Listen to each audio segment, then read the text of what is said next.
বিছানায় চার হাত পা ছড়িয়ে বেঘরে ঘুমোচ্ছে প্রিহুলা।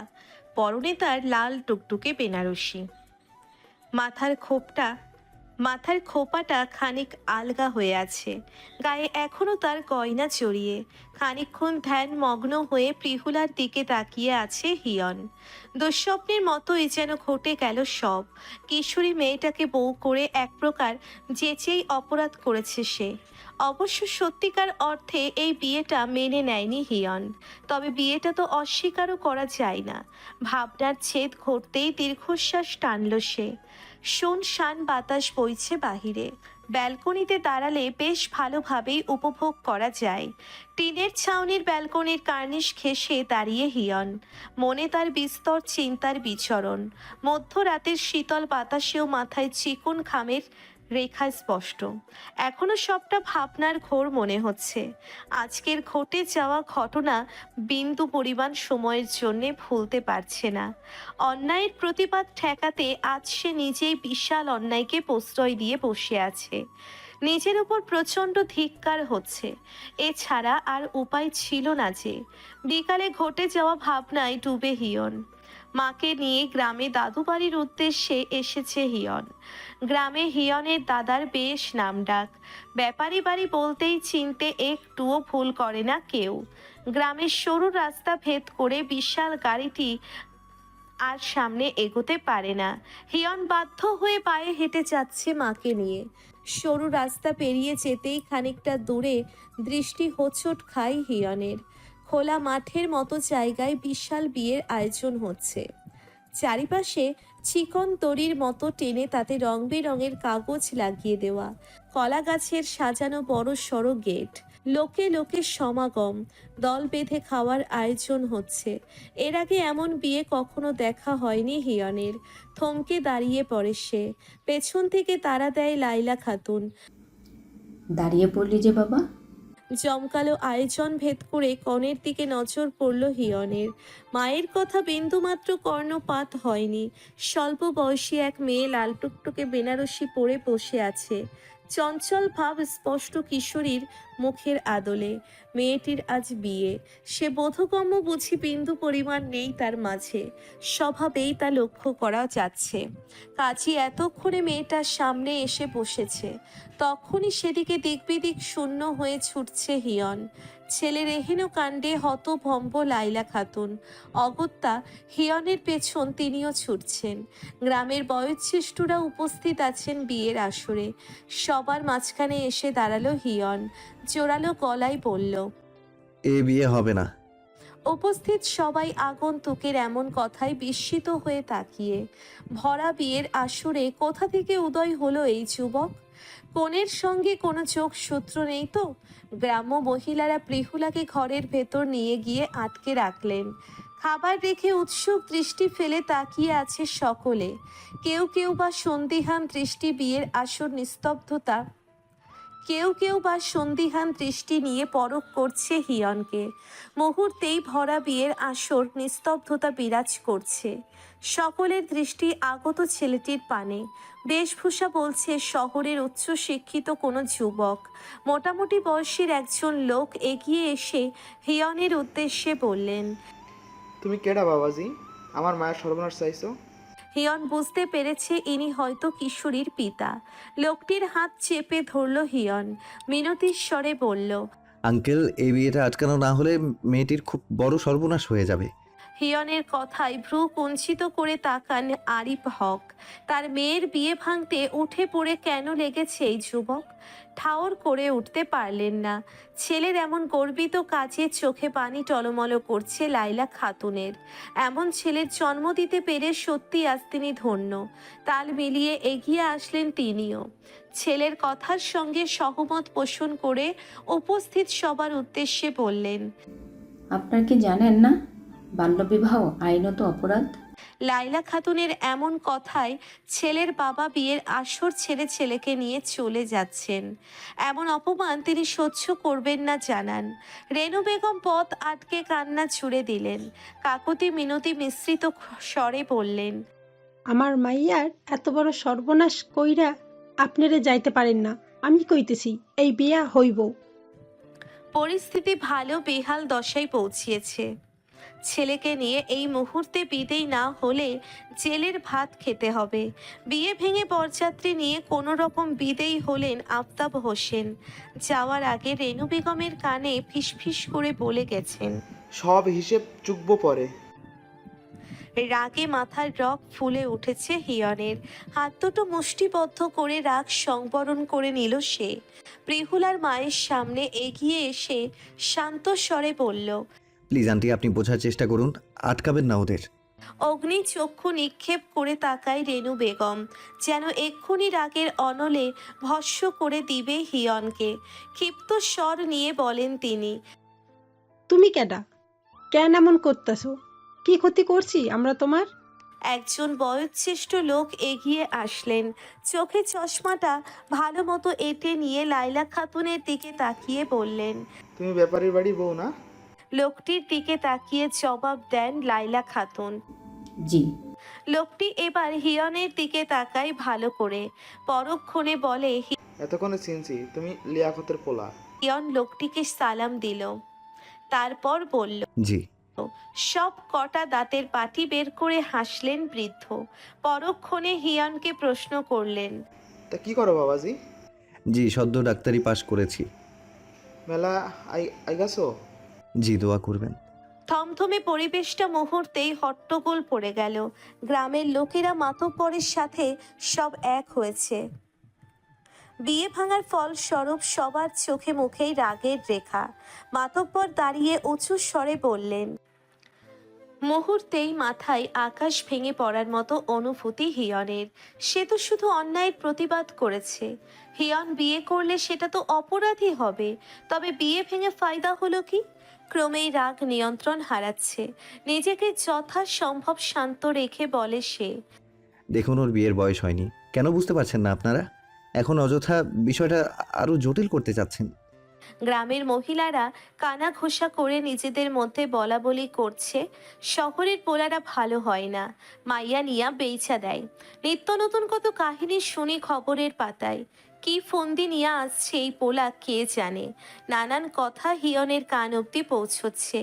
এদের মন মানসিকতা দেখে মন থেকে এক প্রকার ধিক্কার আসছে। উপকার করতে এসে উল্টে বিশ্রীভাবে ফেসে যাচ্ছে সে। ইচ্ছে করছে মুখের উপর 2-4টে জবাব দিয়ে দিতে। অবশ্য এখানে বাকবিতণ্ডা করা মানে ঝামেলার বিস্তার ঘটানো। ভালোই ভালোই সব কিছু মিটিয়ে চলে যেতে পারলেই নিস্তার। লাইলা খাতুন নীরব দর্শকের মতো তাকিয়ে দেখছেন সব। ছেলের অমন কাজে মায়ের মন গর্বিত হয়েছে ঠিকই, কিন্তু এই ঝামেলা থেকে এখন ছেলেকে উদ্ধার করবেন কি করে? এখানে আসার পূর্বে মায়ের থেকে অনুমতি নেওয়ার প্রয়োজন ছিল হিয়নের। পরিস্থিতি হাতের নাগালে চলে গেছে।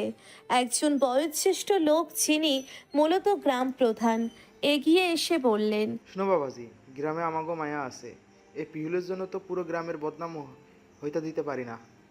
এদের কথা দফায় দফায় অবাক করে হিয়নকে। একটা বাল্য মেয়ের বিয়ে ভাঙার ফলে গোটা গ্রাম কেন বদনামের শিকার হবে? কিছুই তো মাথায় প্রবেশ করছে না। চোখ মুখ কুঁচকে বলল হিয়ন। হিয়নের কথাটুকু কেড়ে নিয়ে বললেন লাইলা খাতুন। এই বিয়ে হবে, অপরাধ যেহেতু আমার ছেলের, তার মাসুলে হিউনি দেবে। আপনারা বিয়ের বন্দোবস্ত করুন। আশ্চর্য হয়ে মায়ের কথা শুনছে হিয়ন। বিয়ের বন্দোবস্ত করবে মানে? বললেই কি হয়ে গেল? এই কিশোরীকে বিয়ে করে অপরাধের বোঝা কাঁধে নেওয়ার কোনো রকম ইচ্ছে নেই হিয়নের। দরকার হয় থানায় যাবে সে। ইনি যদি গ্রাম প্রধান আর বিচারক হন, তার উপরও অবশ্যই বিচারক আছেন। দেশে আইন বলতে কিছু আছে। এদের সব কয়টাকে জেলে পুরবে হিয়ন। রাগে সর্বাঙ্গ কাঁপছে তার। চোয়াল শক্ত করে মায়ের দিকে কাঠিন্য দৃষ্টি ফেলে বলে সে। মামুনি, তুমি কি বললে? এটা ভেবে বলছো? একজনের উপকার করেছি বলে কি এখন সেই বিয়ে ভাঙার দায় আমার? কেন? এর সঙ্গে প্রতিবাদ করার মতো সাধ্য আমার আছে। কি ভেবেছে ওরা? যা বলবে চুপচাপ মেনে নেব আমরা? করুণ দৃষ্টি ফেলে ছেলের পানে তাকালেন লাইলা খাতুন। ছেলে তার শহরে মানুষ হয়েছে, গ্রামের হালচালের ব্যাপারে পুরোপুরি অজ্ঞ সে। চোখ বুজে তপ্ত শ্বাস ফেলেন তিনি। ঝাপসা দৃষ্টি নিয়ে ছেলেকে বলেন। এখন নিশ্চুপ থাকতে হবে হিউন। পরিস্থিতি ঠিক করতে হবে, তাদের কথা মেনে নেওয়া ছাড়া কোনো উপায়ন্তর নেই। দেখা যাক না কি হয়। তোর দাদু বেঁচে থাকলে হয়তো আজ এই দিনটি আসতো না। গ্রামের গণ্যমান্য ব্যক্তি ছিলেন তোর দাদা, রেষারেষিও ছিল অনেকের সঙ্গে। সেই সূত্র ধরে এখানকার কিছু কিছু লোক চাইবে তোর ঘাড়ে এই গ্রাম্য মেয়েটিকে চাপিয়ে দিতে। সব জায়গায় অন্যায়ের প্রতিবাদ করা যায় না বাবা। নিজ চোখেই তো দেখলি, যে কোনো পরিস্থিতিতে ঠান্ডা মস্তিষ্কে বিকল্প রাস্তা খুঁজতে হয়, নয়তো পরিস্থিতি সমাধানের পরিবর্তে আরও বিগড়ে যায়। রাগে চোখ মুখ কুঁচকে আসে হিয়নের।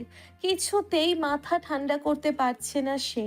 হাত মুষ্টিবদ্ধ করে কেবল দাঁড়িয়ে রইল চুপচাপ। এত কিছু প্যাচ জানলে জীবনেও এমুখো হতো না সে। স্বেচ্ছায় নিজের পায়ে নিজে কুড়াল মেরে বসে আছে। যাই হোক, এর শেষ দেখে ছাড়বে হিয়ন। লাইলা খাতুন ছেলেকে টেনে খানিকটা আড়ালে নিয়ে গেলেন। মায়ের মুখের দিকে তাকিয়ে স্থবির দাঁড়িয়ে আছে হিয়ন। ছেলেকে সহজ করতে ওষ্ঠকোণে একটুখানি হাসি নিয়ে বলল লাইলা খাতুন। বিয়েটা করে নে বাবা।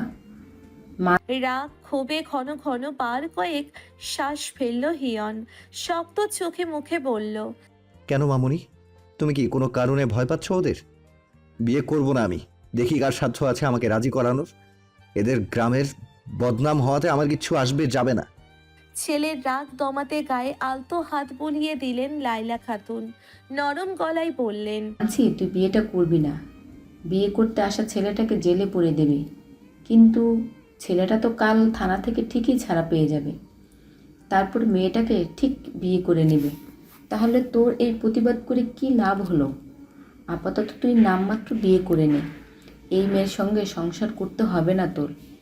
মেয়েটির সম্পূর্ণ দায়িত্ব আমার। মায়ের কথা খানিকটা যুক্তিযুক্ত মনে হয়েছে হিয়নের। সে চলে গেলে আজ না হয় কাল ঠিকই তো মেয়েটার বিয়ে হয়ে যাবে। তার চেয়ে বরং মায়ের কাছে দায়িত্ব হস্তান্তর করাই শ্রেয়। রেনু বেগম মেয়ে দিতে নারাজ।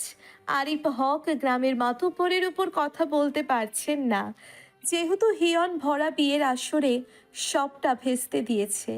এখন তার দায় সে বহন করবে। মাতব্বরের আদেশে অবশেষে বিয়েটা হয়ে গেল। রাগের শরীর রিরি করছে হিয়নের। রেনু বেগম মরা কান্না জুড়লেন। স্বপ্নের মতোই যেন ঘটে গেল সব। মেয়েকে তো এতদূর পাঠানোর কোনো রকম ইচ্ছে ছিল না তার। একমাত্র মেয়েকে ছেড়ে কি করে থাকবে রেনু? ভাবতেই যে কলিজা কামড়ে ওঠে। গ্রামের লোকগুলোর কথা মেনে নিয়ে কোনো ভুল করেনি তো? মায়ের মন নানান দুশ্চিন্তায় বিষিয়ে ওঠে। লাইলা খাতুন এগিয়ে আসলেন। রেনু বেগমের হাত চেপে ধরে অভয়ের স্বরে বললেন, পুত্রবধূ নয়, নিজের মেয়ে হিসেবে নিয়ে যাচ্ছি প্রিহলাকে। একদিন ঠিক যোগ্য করে গড়ে তুলে নিয়ে আসবো তাকে। সেদিন এটাই হবে পুরো গ্রামের জন্য একটি দৃষ্টান্তমূলক শিক্ষা। আর আপনার মেয়ে আপনার কাছেই ফিরিয়ে দিয়ে যাব, কথা দিলাম আমি। আবছা ধোঁয়াশা অম্বর আধার কেটে ক্রমেই শুভ্রবর্ণ ধারণ করছে। ভোর হতে চলল। নাম না জানা পাহাড়ি পাখির কিচির মিচির শব্দে মুখরিত ধরণী। যতদূর দৃষ্টি যায়, দূরে জঙ্গলের গাছপালাগুলো আবছা আলোয় দানবের মতো দাঁড়িয়ে আছে। মিহি নির্মল বাতাস বইছে। ভাবনার অবসান ঘটে হিয়নের। বুক ভরে প্রলম্বিত শ্বাস নিল সে। গ্রামের লোকগুলোর এমন ভাবনা কেন ভেবে পায় না? নিয়ম অনুযায়ী প্রিহুলাকে হিয়নের ঘরে রেখে গেছে গ্রামের মহিলারা। শব্দহীন পায়ে রুমে প্রবেশ করে হিয়ন। ফাঁকা বিছানায় চোখ পড়তেই আঁতকে উঠল। সে কি মুহূর্তেই কোথায় উধাও হয়ে গেল মেয়েটি? কেবল ভোরের আলো ফুটেছে বাহিরে। রুমের কাঠের দরজাখানা ভেজানো। চিন্তার ভাঁজ ফুটে ওঠে হিয়ানের কপাল জুড়ে। টিপটপ পায়ে এসে উঠোনে এসে দাঁড়ায় সে। ইতিমধ্যেই বাসার সবাই জেগে গেছে। গ্রাম্য মহিলারা খুব ভোরে ওঠে তাদের কাজে লেগে পড়ে। লাইলা খাতুন হিয়নকে দেখতে পেয়েই এগিয়ে আসলেন। শান্ত স্বরে শুধালেন, কি বাবা, ঘুম ভাঙলো? হিয়ন খানিকটা ইতস্তত বোধ করছে। কাছুমাছু ভাব দেখে কিছু একটা আন্দাজ করতে পেরে ছেলেকে আড়ালে টেনে নিয়ে গেলেন লাইলা খাতুন। চিন্তিত স্বরে জিজ্ঞেস করলেন, বাবা, তোকে খুব চিন্তিত লাগছে। চশমাটা বাহাতে ভালো করে চোখে এঁটে নিল হিয়ন। অসহায় ভঙ্গিতে বলল, মামুনি, ভোর হতেই দেখি মেয়েটা রুমে নেই। মানে তুমি কি তাকে কোথাও দেখেছো? ভয়ানক চাহনি লাইলা খাতুনের। মিনমিন গলায় বললেন তিনি। তুই কি কিছু বলেছিলি মেয়েটাকে? তপ্ত শ্বাস ফেলে হিয়ন, পরক্ষণে বলে। এখন পর্যন্ত কথা হয়নি, নামটা মনে আছে শুধু। কাল রাতে রুমে প্রবেশ করে দেখি মেয়েটা বেঘরে ঘুমাচ্ছে, জাগাইনি আমি। টুনিকে নিয়ে মেয়েটার খোঁজ কর, আমি ওকে ডেকে দিচ্ছি। ঠিক আছে। আর শোন, তোর বাবা এই গ্রামে আসছে, সাথে তিতিনও নাকি আসছে। বিচলিত হয়ে জিজ্ঞেস করে হিয়ন। বাবাইকে বলে দিয়েছো সব? হ্যাঁ, এত বড় একটা ঘটনা ঘটেছে, বলবো না? তোর বাবা একটুও নারাজ হয়নি, শুনেই তিনি ধেই ধেই করে ছেলের বউ দেখতে চলে আসছেন। আহ্লাদে আটখানা হয়ে আছেন তোর বাবাই। দীর্ঘশ্বাস ছাড়ে হিয়ন। সে খুব ভালো মতোই জানে হিয়নের বিয়ের খবর শুনে সবচেয়ে বেশি খুশি তার বাবাই ছাড়া আর কেউ হবে না। বিয়ে কর বলে কানটা অকেচ্ছো করে দিয়েছিল প্রায়। টুনির ডাকে ধ্যান ভাঙল হিয়নের। সম্মুখে দাঁড়ানো 10-11 বয়সী এক কন্যা, মাথায় 2 বিনুনি পাকানো, লাল রঙা ফ্রক গায়ে জড়িয়ে হাসি মুখে বলল। ভাইয়া চলো, আমি জানি পিউলা আপু কোথায় গেছে। হাসি ফিরিয়ে দিয়ে বলল হিয়ন। তাহলে নিয়ে চলো। উঠোন ডিঙিয়ে বাড়ির সদর দরজায় আসতেই হিয়নের দাদি জমিলা খাতুন ডেকে বললেন। ও দাদা ভাই, ভোর সকালে কই যাস? দাদির দিকে তাকিয়ে দীর্ঘশ্বাস ফেলে জবাব দেয় হিয়ন। তোমার নাত বউকে খুঁজতে। জমেলা খাতুন ঈষৎ রাগ নিয়ে চোখে বড় বড় করে বললেন। কি কস? সেমনি এত সাহস? আমার দাদা ভাইয়ের চোখ ফাঁকি দিয়া পালায়? শব্দ করে হেসে বলল হিয়ন। আগে ধরে তো নিয়ে আসি, তারপর যা শাস্তি দেওয়ার দিও তুমি। সেমনি ঠ্যাং ভাঙমু আইস। বিয়ার পরের দিন সকাল সকাল এইভাবে পালায় কেউ? কই স্বামীর যত্নআত্তি করব, তা না কইরা ঢিঙ্গিপনা করছে। তপ্তশ্বাস ফেলল হিয়ন। মেয়েটার বোধগম্যই বা আর কতটুকু? এই বয়সে হেসে খেলে বেড়াবে, সহপাঠীদের সঙ্গে স্কুলে যাবে, তা না করে বাবা মা জ্যান্ত বলে দিল ছোট্ট মেয়েটির সমস্ত আশা, স্বপ্ন, ইচ্ছেকে। পরক্ষণে টুনিকে নিয়ে বেরিয়ে পড়ল হিয়ন। গ্রামের আঁকাবাঁকা অসমতল পথ অতিক্রম করে হেঁটে চলেছে ধীর গতিতে। ভোরের গ্রাম যত দেখছে ততই মুগ্ধ হচ্ছে হিয়ন। প্রকৃতির আসল রূপ বুঝি গ্রামেই। কৃষকেরা হাতে বিভিন্ন সরঞ্জাম নিয়ে জমি চাষে নেমে পড়েছে সেই সকালে। অবাক দৃষ্টি নিয়ে চারিপাশ দেখছে হিয়ন। ভাবছে শহরে ইট পাথরের লেপনে সব ঢাকা, চারিদিকে শুধুই কৃত্রিমতার ছড়াছড়ি। কিছুটা পথ যেতেই টুনিকে তাড়া দেয় হিয়ন। টুনি, আর কতক্ষণ? হেলে দুলে হাঁটছিল টুনি, পা দুটো থামিয়ে পেছনে ফিরে তাকিয়ে বলল। আর বেশি পথ নেই ভাইয়া, এই পুকুরটা পার হলেই। অবাক হয়ে বলে ওঠে হিয়ন। কি বলিস? নৌকা বাইবে কে? হিয়নের কথা শুনে মুক্তোর দানার মতো দাঁত নিয়ে খিলখিলিয়ে হেসে ওঠে টুনি। আর চোখে তাকায় হিয়ন। সে যে নৌকা বাইতে পারদর্শী নয় এটা কি পিচ্ছি টুনি বুঝে গেল? নিজের কাছে কেমন লজ্জিত অনুভব হলো। সাহসিকতার সহিত নৌকায় পা রেখে বলল টুনি। আমি আছি তো ভাইয়া। হিয়ন দমে যেতেই যেন টুনির কণ্ঠে জোরালো আত্মবিশ্বাস। নিশ্চুপ নৌকায় উঠে বসে হিয়ন। দক্ষতার সহিত টুনির নৌকা চালানো দেখে কিঞ্চিত অবাকই হয় সে। মেয়েটার সম্পর্কে চাচাতো বোন হয় হিয়নের। খুব ছোট কালে বোধ হয় একবার দেখেছিল তাকে, যখন সদ্য জন্ম নিয়েছিল টুনি। দাদার মৃত্যুর পর কালে ভদ্রেও আর গ্রামের চেহারা দর্শন হয়নি। জায়গা জমি নিয়ে কিছুটা ঝামেলা হওয়ায় শহরে খবর পাঠিয়েছেন দাদি। সেই সুবাদে এক প্রকার দ্রুত মাকে নিয়ে গ্রামে ছুটে আসে হিয়ন। কিন্তু এখানে এসে পরিস্থিতি তালগোল পাকাবে সেটা কল্পনাতীত ছিল। নৌকা চালাতে চালাতে গল্পে জুড়েছে টুনি। জানো ভাইয়া, পিহুলা আপু পড়াশোনায় অনেক ভালো, বৃত্তি পেয়েছে। এই বিয়ের খবর স্কুলের মাস্টার জানে না, নয়তো বিয়েটা আটকাতেন তিনি। দিঘির শান্ত জলের পানে স্থির দৃষ্টি হিয়নের। এত মেধাবী ছাত্রী, তবে তার বাবা মা ছোট্ট কিশোরীর স্বপ্নকে গলা টিপে হত্যা কেন করতে চেয়েছে? নিজের সন্তানের এত বড় ক্ষতি কি করে চাইতে পারলো? অবশ্য মায়ের উপর পূর্ণাঙ্গ বিশ্বাস আছে হিয়নের। তিনি যখন মেয়েটির দায়িত্ব নিয়েছেন অবশ্যই তা ঠিকঠাক পালন করবেন। তপ্তশ্বাস ছেড়ে শুধাই হিয়ন। কোন ক্লাসে পড়ে তোর প্রিহুলা আপু? 8ম শ্রেণীতে।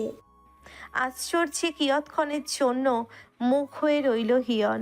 মেয়েটাকে দেখে ভেবেছিল বোধহয় 10ম শ্রেণীর ছাত্রী হবে, এখন তো দেখছে নিতান্তই বাচ্চা মেয়ে। পিহুলার বাবা মায়ের প্রতি মনে মনে চরম ক্ষিপ্ত হলো হিয়ন। তার বিচার বুদ্ধিতে তাদের জ্ঞানশূন্য বলেই আখ্যায়িত করলো, নয়তো সজ্ঞানে কোনো পিতা মাতা সন্তানের এত বড় সর্বনাশ চাইবে বলে মনে হলো না। নিজের রাগটুকু সংগোপনে আড়ালে ঢেকে রেখে স্বাভাবিক হয়ে বলল, এত ছোট বয়সে কেন বিয়ে দিতে চেয়েছে ওর বাবা মা? নৌকা চালাতে মনোযোগী টুনি ঠোঁট উল্টে জবাব দিল, আমাদের গ্রামে তো এর চাইতেও নিচের শ্রেণীর মেয়েদের বিয়ে হয়। কদিন আগেও তো 5ম শ্রেণীতে পড়ুয়া আলিয়ার বিয়ে হলো। রাগে কথা আটকে আসে হিয়নের। গ্রামের কিছু লোক কবে নাগাদ প্রাচীন প্রথা থেকে বের হয়ে আসবে জানা নেই। যুগ পাল্টেছে, সবকিছুই আধুনিক হয়েছে, তবে এরা কেন যুগের সাথে তাল মেলাতে পারছে না? এভাবে ভেবে পায় না হিয়ন। দিঘির একপাশে রৌদ্রের আলো পড়েছে ঘটা করে। নৌকা ভিড়িয়ে সেদিকেই নিয়ে গেল টুনি। উজ্জ্বল দীপ্তের মতো আলোটুকু ছুঁয়ে দিল হিয়নের রাগত্ব কঠোর চোখে মুখে। নৌকা এপারে আসতেই তারা নিয়ে নেমে পড়ল টুনি। পরক্ষণে সামনে শক্তপোক্ত গাছে বেঁধে নিল নৌকার দড়ি। ততক্ষণে নেমে দাঁড়িয়েছে হিয়ন। সামনে প্রশস্ত বিশাল বাগান, বাহারি ফলের চাষ সেখানে। ছোট্ট একটা কাঠের দরজা দিয়ে ভেতরে প্রবেশ করতে হয়। চারিপাশটা বাঁশ বেঁধে বাউন্ডারি করা। হাঁটতে হাঁটতে টুনি জানায় এটা প্রিহুলার দুঃসম্পর্কের চাচার বাগান। প্রায়শই সে এখানে ঘুরতে আসে প্রিহুলার সঙ্গে। টুনিকে অনুসরণ করে হাঁটতে হাঁটতে চোখ ঘুরিয়ে বাগান বিলাসে মত্ত হিয়ন। বেশ অনেক পদের ফলের গাছ লক্ষ্য করা যাচ্ছে। অনেকটা জায়গা জুড়ে যে বিশাল এই ফল বাগান তা আর বলার অপেক্ষা রাখে না। বেশ বড়সড় একটা পেয়ারা গাছের নিচে দাঁড়ায় টুনি। থমকে দাঁড়িয়ে বলে হিয়ন। কিরে, দাঁড়িয়ে পড়লি যে? ইশারায় উপরের দিকে তাক করে বলে ওঠে টুনি। উপরে দেখো ভাইয়া। মাথা তুলে উপরে তাকায় হিয়ন। মুহূর্তেই চমকে ওঠে। বড়সড় এক ধাক্কা খায় সে। অবাক চোখে কেবল তাকিয়ে থাকে। গাছের ডালায় বসে পা ঝুলিয়ে দিব্যি আয়েশ করে পেয়ারা খাচ্ছে প্রিহুলা। শাড়ির আঁচল অনেকটা নিচে ঝুলছে। শাড়ি পরে এই মেয়ে গাছে কি উঠল? কিছুতেই মাথায় প্রবেশ করছে না হিয়নের। কিঞ্চিত রাগ ভাব নিয়ে ডেকে ওঠে সে। এই মেয়ে, নিচে নেমে এসো। গম্ভীর ভরাট পুরুষালী কণ্ঠস্বর পেতেই ভয়ানক চমকে উঠল প্রিহুলা। তাৎক্ষণিক নিচে তাকাতেই রাগত্ব হিয়নকে আবিষ্কার করলো।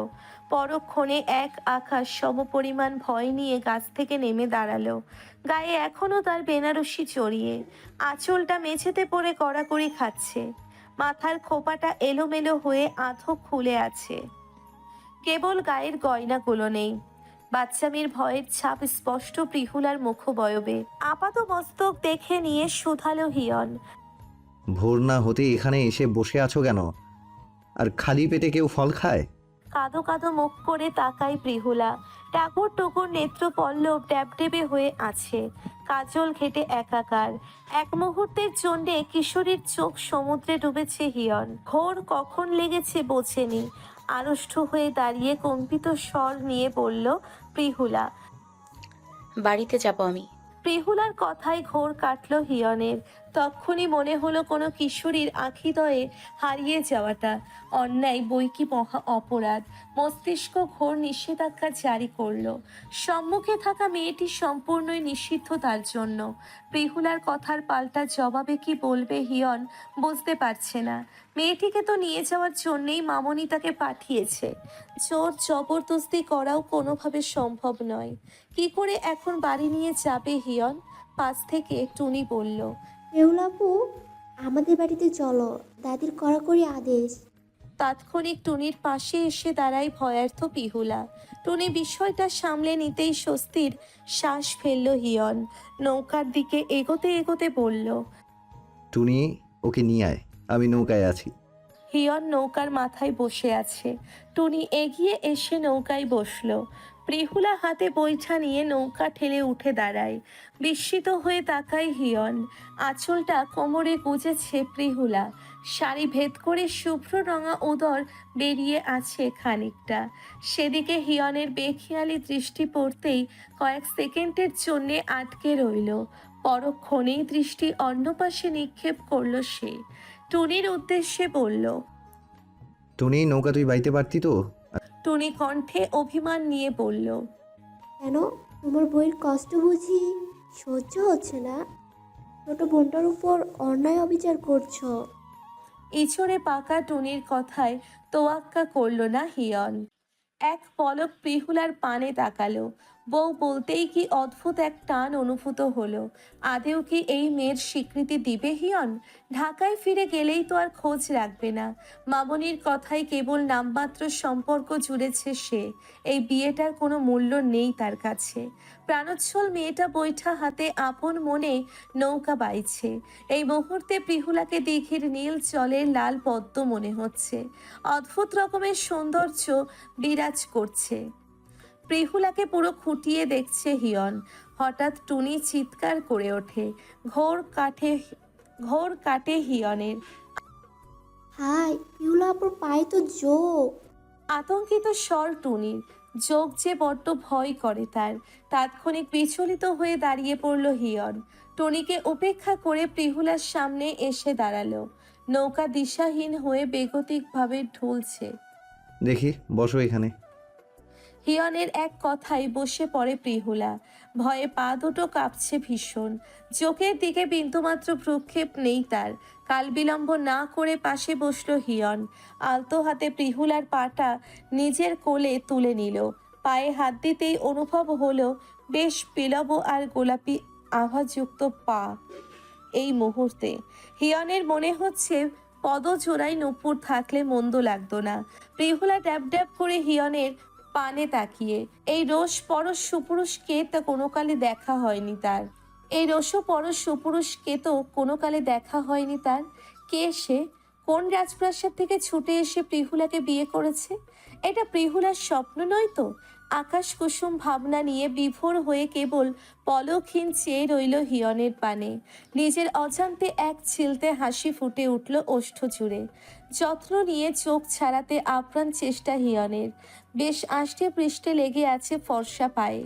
ব্যতিব্যস্ত হয়ে বলল হিয়ন, লবণ থাকলে ভালো হতো, সহজেই যোগ ছাড়ানো যেত। এভাবে তো ওর আরও কষ্ট হচ্ছে, কিছুতেই ছাড়ানো যাচ্ছে না।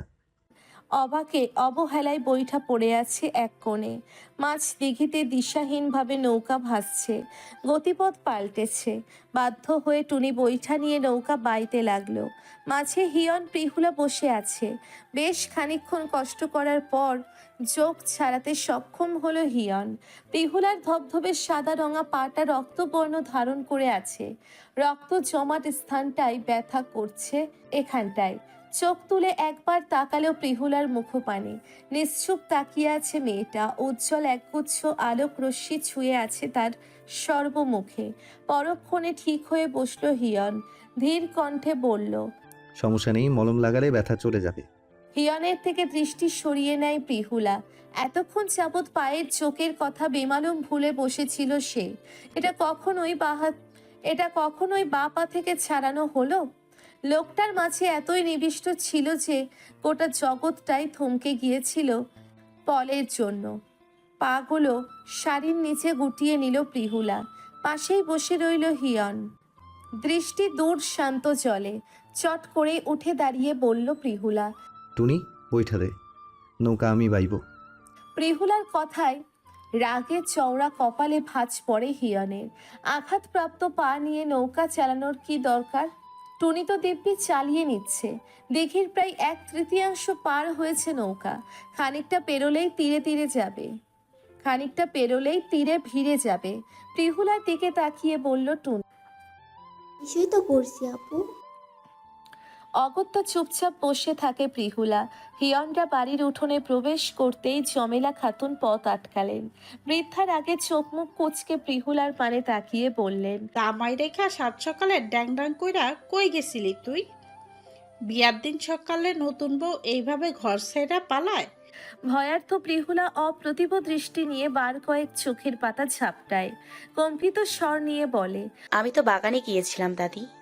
ওই সেমরি ওই, বোধ বুদ্ধি নাই তোর? অহন কি পাড়া বেড়াইতে পারবি আর? কেন পাবো না? অকপটে প্রশ্ন প্রিহুলার। কপাল চাপড়ে বলে জমেলা, বিয়া হইছে না তোর? আজকেই তরে নিয়া ওরা ঢাকায় চলে যাইব, তখন ওই ড্যাং ড্যাং ছুটবো তোর। দাদির কথা শুনে ভয়ে কলিজা কামড়ে ধরে প্রিহুলার। বিয়ের পর সে ঢাকায় চলে যাবে? এমন তো কোনো কথা হয়নি। না তো এ ব্যাপারে কিছু বলেনি তাকে।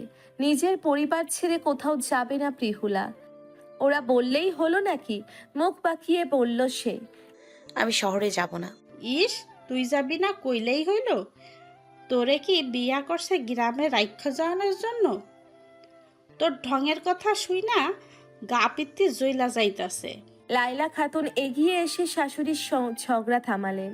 ছোট্ট মেয়েটার সঙ্গে পায়ে পায়ে ঝগড়া বাঁধিয়েছে জমেলা খাতুন। পিয়নের বিয়ের সম্পর্কে এখন গ্রামের সকলেই অবগত। এই নিয়ে অবশ্য কিঞ্চিত রাগ জমেলা খাতুন। কেন নিজের ছেলের জীবনটা এভাবে ধ্বংসের মুখে ঠেলে দিল লাইলা?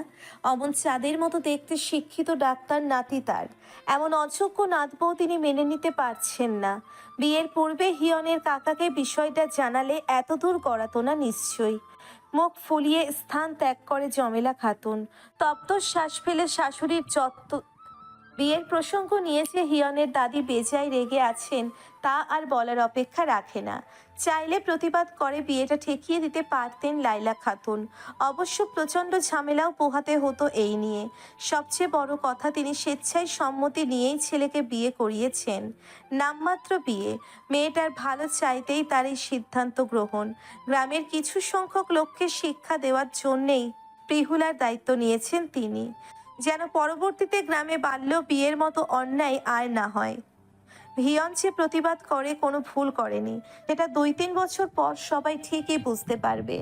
রাশিদা বেগম হাসি মুখে এগিয়ে আসলেন, হিয়নের উদ্দেশ্যে বললেন, কি হিয়ন, সাত সকালে বউ একদম নাকানি চুবানি খাইয়ে দিল? খাঁচা ছেড়ে কোথায় পালিয়েছিল? কাকিমার কথা শুনে চমকে উঠল হিয়ান। বউ কথাটা শুনলেই বুকের ভিতর কেমন এক অদ্ভুত অনুভূতির সৃষ্টি হয় তার, যে অনুভূতির নাম অজানা। সবাই খুশি মনেই যেন সবটা মেনে নিয়েছে। কাকিমার কথার প্রতি উত্তরে একটুখানি হাসি ফিরিয়ে দিয়ে ঘরে চলে গেল হিয়ন। সবার সঙ্গে খুশি মনে সব কিছুতে হাল মেলাতে গিয়ে যেন হাঁপিয়ে উঠছে সে। ঢাকায় গেলেই কেবল হাঁপ ছেড়ে বাঁচবে। এক মুহূর্তের জন্য মনে হচ্ছে এটা একটা দুঃস্বপ্ন হয়ে যাক, ঘুম ভাঙলেই যার সমাপ্তি। রাশিদা বেগম প্রিহুলাকে ডেকে ভেতরের ঘরে নিয়ে গেলেন। বাধ্য মেয়ের মতো পিছু পিছু চলল প্রিহুলা। সবার অবশ্য প্রিহুলাকে অপছন্দ হলেও রাশিদার কাছে বেশ ভালো লাগে তাকে। মেয়েটাকে হেলা অবহেলার পাত্রী বলে বিবেচিত করা হলেও প্রিহুলা যে যথেষ্ট মেধাবী ছাত্রী সে সম্পর্কে খুব ভালো করে অবগত রাশিদা। মেয়েটার বিদ্যার প্রতিভা প্রকাশের পূর্বেই ডানা হেঁটে দিয়েছে তার পিতামাতা। আলমারি থেকে এক সেট নতুন জামা বের করলেন রাশিদা। প্রিহুলার হাতে ধরিয়ে দিয়ে বললেন গোসল করে তৈরি হয়ে আসতে। মাথা কাত করে সাই জানিয়ে বেরিয়ে গেল প্রিহুলা। বাড়ির সদর দরজা থেকে লিয়াকত ব্যাপারীর হাঁক শোনা গেল। ছেলের বউ দেখতে সুদূর ঢাকা থেকে ছুটে এসেছেন ভদ্রলোক। ছেলে গ্রামে বিয়ে করায় তার মনোবাসনা যেন পূর্ণ হয়েছে। আগে থেকেই মনে মনে একেবারে পণ করে নিয়েছিলেন গ্রাম থেকে পুত্রবধূ নিয়ে যাবেন। রুমে বসে বাবার কণ্ঠস্বর পেল হিয়ন, তবে বেরিয়ে আসলো না। অন্ধকারাচ্ছন্ন মুখে এগিয়ে আসলেন চমেলা খাতুন। ছেলের উদ্দেশ্যে বললেন, এত খুশি হওয়ার কিচ্ছু নাই। অশিক্ষিত এক মাইয়া পোলার বউ কইরা সে লাইলা গ্রামের এত বড় এক কাণ্ড ঘটাই গেল।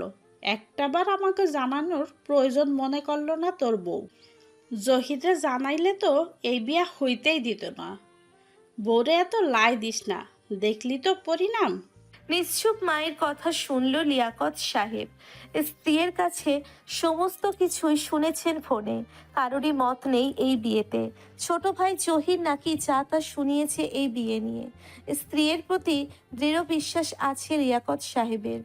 এমনি এমনি নিশ্চয়ই ছেলেকে বিয়ে করায়নি সে, এর পিছনে কারণ অবশ্যই আছে। ধীর কণ্ঠে উত্তর দিল লিয়াকত সাহেব। মা, বিয়েটা যেহেতু হয়ে গেছে, এখন এইসব বলে কি হবে? আমি সবকিছু শুনেছি। অনেক ঝামেলার পর নাকি বিয়েটা হয়েছে। লায়লা তো ইচ্ছাকৃত মন থেকে মেনে নিয়ে ছেলেকে বিয়ে করায়নি। সর্বনাশ তো ঘইটাই ফেলাইছে। চাইলে বিয়াটা আটকাইতে পারত। ওই মাতব্বরের চালাকি সব। আমার হীরার টুকরো নাতির গলায় সেমরিরে গলায় দিচ্ছে। পুরা গ্রামের কাছে নিচু করছে আমাগো। লায়লা খাতুন নিশ্চুপ দাঁড়িয়ে শাশুড়ি স্বামীর কথা শুনছেন। এর মধ্যে উত্তর দেওয়ার মতো কোনো কথা নেই তার কাছে। হিয়ানের বাবাকেও সবটা খোলসা করে জানাননি। সবটা শুনে তিনি কতটুকু সাপোর্ট করবেন কে জানে। তিতিন ঘরে প্রবেশ করতেই সম্মুখের রুমে হিয়নকে দেখতে পায়। খাটের কোণে একা নিশ্চুপ বসে আছে তার ভাই। মুখে লম্বা হাসি টেনে বলে তিতিন, কি রে ভাইয়া, ভাবি কোথায়? আমি তো কাল থেকে দেখার জন্য রীতিমতন ছটফট করছি। তিতিনের ইয়ার্কির স্বরূপ কথা গায়ে মাখে না হিয়ন, কেবল মলিন হেসে বলে, আগে দেখ তো গিয়ে, ভাবির মতো মনে হলে ভাবি ডাকিস। তোর চেয়েও বয়সে অনেক ছোট এই মেয়ে। কথা কানে না নিয়ে দৌড়ে বাহিরে চলে গেল তিতিন। হাঁপ ছেড়ে হিয়ন উঠোন ছুঁড়ে আড়াআড়িভাবে দুই সারি টিনের ঘর পরের ঘরে প্রবেশ করলো তিতিন। কাকির ঘরে অচেনা এক মেয়ে টুনির সঙ্গে বসে গল্প করছে। চিনে নিতে 2 সেকেন্ড লাগেনি তিতিনের। মুখের আদল আর খিলখিল হাসি বলছে নিতান্তই বাচ্চা সুলভ মেয়ে। বয়স আন্দাজে ততটাও ছোট মনে হয় না, তবে স্বভাবে পুরোপুরি বোঝা যায়। যথেষ্ট লম্বা গড়নের, ধবধবে সাদা গাত্রবর্ণ, মায়াবী মুখাবয়ব। নিবিষ্ট দৃষ্টি ফেলে কিয়ৎক্ষণ তাকিয়ে থাকে তিতিন। পেছন থেকে বাবার কণ্ঠস্বর পেতেই ভাবনার অবসান ঘটে তিতিনের। দরজায় তাকাতেই ছটপট উঠে দাঁড়ায় প্রিহুলা। লোকগুলোকে অচেনাই লাগছে তার। রাশিদা বেগম হাসি মুখে পরিচয় করিয়ে দিল। পরক্ষণে প্রিহুলাকে বলল সালাম জানাতে। বাধ্য মেয়ের মতো সালাম জানালো প্রিহুলা। পুত্রবধূ দেখে প্রশংসায় পঞ্চমুখ লিয়াকত ব্যাপারী, তবে বয়স কম হওয়ায় কিঞ্চিত মন খারাপ তার। লায়লা খাতুন প্রিহুলার উদ্দেশ্যে বললেন, যাও মা, হিয়নকে গিয়ে বলো রেডি হতে। খানিকক্ষণ পর রওনা দিব আমরা। আচ্ছা। ব্যালকনিতে নিশ্চুপ দাঁড়িয়ে আছে হিয়ন। হাতে থাকা ফোনটা অনেকক্ষণ যাবৎ নেড়ে চেড়ে নেট সংযোগ স্থাপন করতে পারছে না। বিরক্তিতে চোখ মুখ কুঁচকে আসলো তার। দরজার কাছে এসে দাঁড়ায় প্রিহুলা। হৃৎপিণ্ডে ওঠানামা করছে বেগতিক। মনে হচ্ছে বাঘের গুহায় পাঠানো হয়েছে তাকে। রাগী লোকটাকে দেখলেই তো ভয়ে শিরদাঁড়া বরাবর ভয়ের স্রোত নেমে যায়। চোখ বুজে প্রলম্বিত শ্বাস নিল প্রিহুলা। পেছনে দাঁড়িয়ে ভাবছে হিয়নকে কি বলে ডাকবে সে, ভেবে পাচ্ছে না। অবশেষে ডেকেই ফেলল, এই যে আমার জামাই, শুনছেন? আজব ডাক শুনে পেছনে তাকায় হিয়ন। কয়েক সেকেন্ডের জন্যে হৃদস্পন্দন থমকে যায় তার। হলুদ রঙের সুতি সালোয়ার কামিজ পরে দাঁড়িয়ে আছে প্রিহুলা। মুখে তার ভয়, জড়তার ভাব। সদ্য স্নান সেরে এসেছে। কপাল গালে লেপ্টে থাকা ছোট ছোট চুল বেয়ে পানির বিন্দু ছড়িয়ে ছিটিয়ে আছে পুরো মুখ জুড়ে। হলুদাভ গায়ের রং সৌন্দর্যের দ্যুতি ছড়াচ্ছে যেন। মনে হচ্ছে সদ্য বসন্তের বাসন্তিকা ফুটেছে। বিস্মিত পলকহীন দৃষ্টি হিয়নের। ড্যাব ড্যাব চোখে তাকিয়ে থাকে প্রিহুলা। পরক্ষণে হিয়নের চোখের সামনে হাত নাড়িয়ে বলে, জামাই, আপনি কি শুনতেছেন আমার কথা? ঘোর কেটে ভ্যাবাচ্যাকা খায় হিয়ন। মেয়েটা এত অবুঝের মতো কথা বলে কেন? এমন ডাকে বরাবরই রাগ ওঠে তার, তবুও সংবরণ করে রাখে নিজেকে। হিয়নকে চুপচাপ দেখে প্রিহুলা এগিয়ে এসে কানের পাশে উচ্চ শব্দে ডেকে ওঠে, আই জামাই। প্রিহুলার আচরণে ভড়কে ওঠে হিয়ন। রাগ এবার মুখে স্পষ্ট হয়ে ফুটে উঠেছে তার। রাগত্ব কণ্ঠেই বলে ওঠে, কি হয়েছে, চেঁচাচ্ছ কেন? স্বস্তির শ্বাস ফেলে বলে প্রিহুলা, এতক্ষণে শুনতে পাইছেন তাইলে? তোমার কি ধারণা আমি কানে কম শুনি? হ, আমার বয়েরা জামাই। হিয়ন ভয়ানক রেগে যায়। পরক্ষণে প্রিহুলার বাহু চেপে ধরে। ভয়ে থরথর কাঁপুনি প্রিহুলার। চোখ জোড়া বুজে ফেলে সে। তীর তীর করে চোখের পাতা কাঁপছে। কেন যে এই রাগী লোকটার সঙ্গে কথা বলতে গেল সে? মনে হচ্ছে পরাণ পাখি এখনই দেহ খাঁচা থেকে ফুরুত করে উড়ে পালাবে। অদ্ভুত মোহ নিয়ে তাকিয়ে আছে হিয়ন। কি মায়াবী লাগছে মুখখানি। মুহূর্তেই সব রাগ উবে গেল তার। পিটপিট করে এক চোখে তাকায় প্রিহুলা। ফ্যালফ্যাল করে তাকিয়ে আছে হিয়ন। তক্ষুনি রুমে তিতিনের আগমন। সম্মুখে দৃষ্টি পড়তেই দ্রুত বলে ওঠে সে। সরি সরি আমি ভুল সময় এসে পড়লাম। তৎক্ষণাৎ রুম ত্যাগ করে তিতিন। ধ্যান ভাঙে হিয়নের। দ্রুত সরে এসে নিজেকে সামলে নেয় সে। তিতিনকে ডাকতে গিয়েও থেমে যায়। বিব্রত বোধ যেন গিলে নিচ্ছে তাকে। পরক্ষণে টেবিল থেকে চশমাটা হাতে নেয়। মাথায় হাত রেখে প্রিহুলা বলে ওঠে। হায় আল্লাহ, আমার জামাইটা তো দেখতেছি কানাও। হাত থেকে টপাস করে চশমাটা মেঝেতে পড়ে যায় হিয়নের। চোখ জোড়া অগ্নিরূপ ধারণ করেছে এই মুহূর্তে। পেছন ফিরে প্রিহুলার পানে তাকায় সে। যথাসম্ভব রাগ দমিয়ে রাখে। আমাকে রাগিও না। ভয়ে শুকনো ঢোক গেলে প্রিহুলা মনে মনে বলে যে সর্বক্ষণ রেগে থাকে তাকে আবার কি করে রাগাবে। কোনো রকম তুতলে বলে, ইয়ে মানে আমি একটা কথা বলতে আসছিলাম। গা ছাড়া ভাব নিয়ে হিয়ন বলে। ফালতু কথা শোনার ইচ্ছে নেই। মুখ কান্না ভাব প্রিহুলার। তাকে এভাবে কখনো কেউ ফালতু বলেনি। হিয়ানের মতো রাগী পুরুষ সে আগে দেখেনি। বাবা মা কেন যে এই ছেলের সঙ্গে বিয়ে দিল তাকে? এত ভয় নিয়ে সর্বক্ষণ থাকবে কি করে প্রিহুলা? কম্পিত স্বরে বলে সে। আপনি ভালো জামাই না। চুপচাপ মেঝে থেকে চশমা কুড়াই হিয়ন। ফালতু কথার জবাব দেয় না। বাচ্চাদের বলা কথার ভঙ্গিমা ধরন যে এমনই হবে সেটা ভালো করেই জানে সে। শুধু শুধু কথা বলতে গেলে বাড়তি ক্যাচাল আর সময় নষ্ট। শাশুড়ি আপনাকে বলছে তৈরি হইতে, শহরে যাইব। প্রিহুলার কথায় আশ্চর্য হয় হিয়ন। একে নিয়ে সারা জীবন কিভাবে পার করবে সেটাই ভাবছে। পরক্ষণেই মনে হলো মামনি তো বলেছে নাম মাত্র বিয়ে, বউ হিসেবে একে মানবেই বা কে? শহরে গেলেই এই মেয়ের খোঁজ কে রাখবে? মামনি দায়িত্ব নিয়েছে সামলাক। হঠাৎ প্রিহুলা বলে ওঠে। শোনেন, আমি কিন্তু যাব না। চশমাটা চোখে দিয়ে ছোট ছোট চোখে প্রিহুলার দিকে তাকাই হিয়ন। কিয়ৎক্ষণ চুপ থেকে বলে, কারণ? আমি বাবজান মারে আর প্রিহালরে রেখে যাব না। তাহলে বিয়েতে রাজি হয়েছিলে কেন? বিয়ে মানে বুঝো? বিয়ের পর মেয়েদের শ্বশুর বাড়িতেই চলে যেতে হয়। এই যে বাবা মায়ের কথা বললে, তারা তখন পর হয়ে যায়। অনেকটা রেগে কথাগুলো বলে হিয়ন। ভয়ার্থ দৃষ্টি ফেলে ভেজানো স্বরে বলে প্রিহুলা। আমি তো রাজি হই নাই, বিয়ের কথা বলিও নাই। বাবজান আর মায় আমারে বিয়া দিছে। দীর্ঘশ্বাস ফেললো হিয়ন। বেশ বুঝতে পেরেছে বিয়ে বলতে কিছু বোঝে না এই মেয়ে। অযথা রাগ দেখালে কাজ হবে না।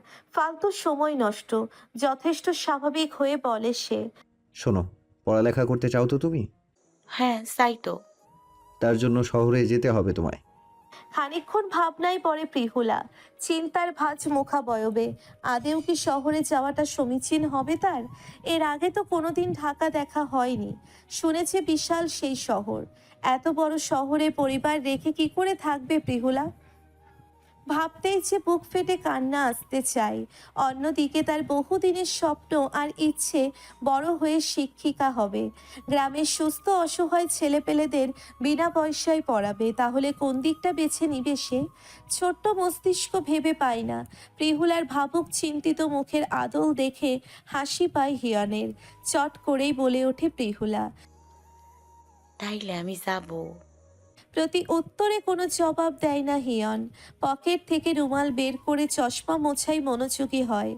কয়েক সেকেন্ড অপেক্ষা করে রুম থেকে বেরিয়ে যায় প্রিহুলা।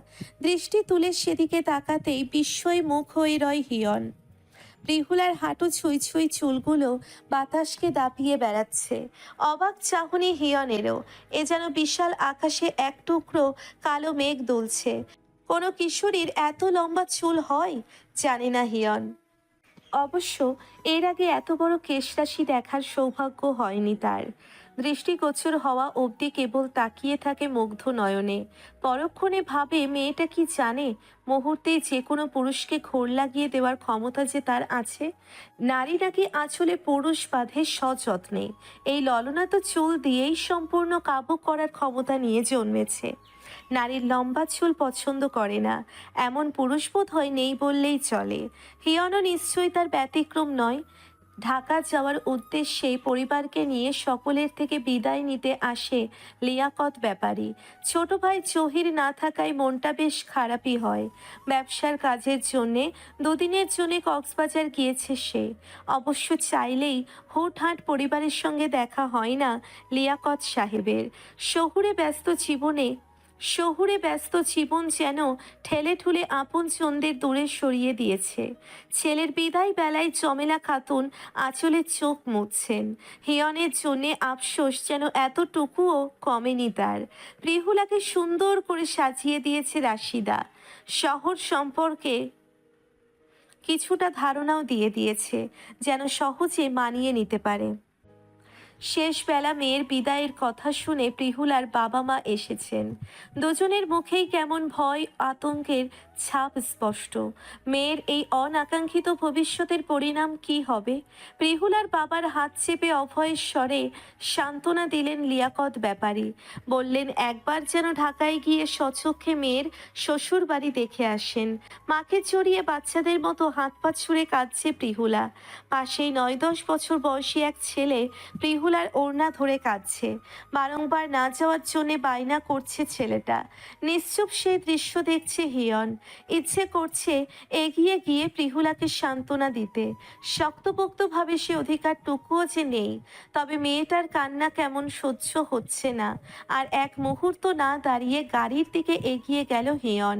এই মিথ্যে সম্পর্কের সত্য অনুভূতিটুকু কেমন বিব্রতকর পরিস্থিতিতে ফেলে দিচ্ছে তাকে। অদ্ভুত। হিয়ন গাড়ির দিকে চলে যাওয়ার এক প্রকার তারা নিয়েই বিদায়ের পালা শেষ করলেন লাইলা খাতুন। ছেলে নিশ্চয়ই বিরক্তিতে অধৈর্য হয়ে একাই চলে গেছে। প্রিহুলাকে সহজ করতে কথা জুড়ে দিয়েছে তিতিন। গাড়িতে অপেক্ষারত হিয়ন দূর থেকে তাকিয়ে দেখে প্রিহুলাকে। কান্না করে চোখ মুখের অবস্থা বেহাল দশা করে ফেলেছে একেবারে। নাকের ডগা লালচে হয়ে আছে ভীষণ। মলিন মুখেই ওষ্ঠ জুড়ে হাসি। তিতিনের সঙ্গে দিব্যি হেসে কথা বলছে। একটু আগেই না গগন কাঁপিয়ে কাঁদছিল মেয়েটা। ভারী শ্বাস ফেলে ভাবে হিয়ন, এটাই তো বাচ্চাদের স্বভাব। গাড়িতে উঠে তিতিনের সঙ্গে পুরো দমে গল্পে মেতেছে প্রিহুলা। মেয়েটা যে খুব মিশুকে সেটা বুঝতে বাকি নেই কারোরই। তবে হিয়ন বরাবরের মতোই বাচ্চার তকমা দিল প্রিহুলাকে। তার মতে এরকম অবুঝপনা পিচ্চিদের ধাঁচেই পড়ে। গ্রাম পেরিয়েছে সেই কখন, গাড়ি এখন শহুরে পিচঢালা রাস্তায়। জানালা ভেদ করে বাহিরে তাকিয়ে নীরব হয়ে শহর দেখছে প্রিহুলা।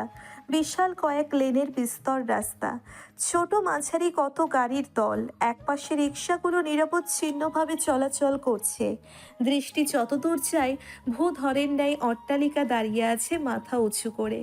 অগণিত মানুষ ফুটপাত ধরে হেঁটে যাচ্ছে। কত যে ক্ষুদ্র থেকে বৃহত্তর দোকানপাট তার ইয়ত্তা নেই। সবকিছুই বিস্মিত করে তোলে প্রিহুলাকে। ঘুরে হিয়নের দিকে তাকায় সে, সুধায়, এখানে কি হাট বসছে? প্রিহুলার এমন অদ্ভুত ধাঁচের কথায় অবাক হয় হিয়ন। ভাবুক কপাল কুঁচকে আসে। মেয়েটা কি আগে কখনো ঢাকায় আসেনি?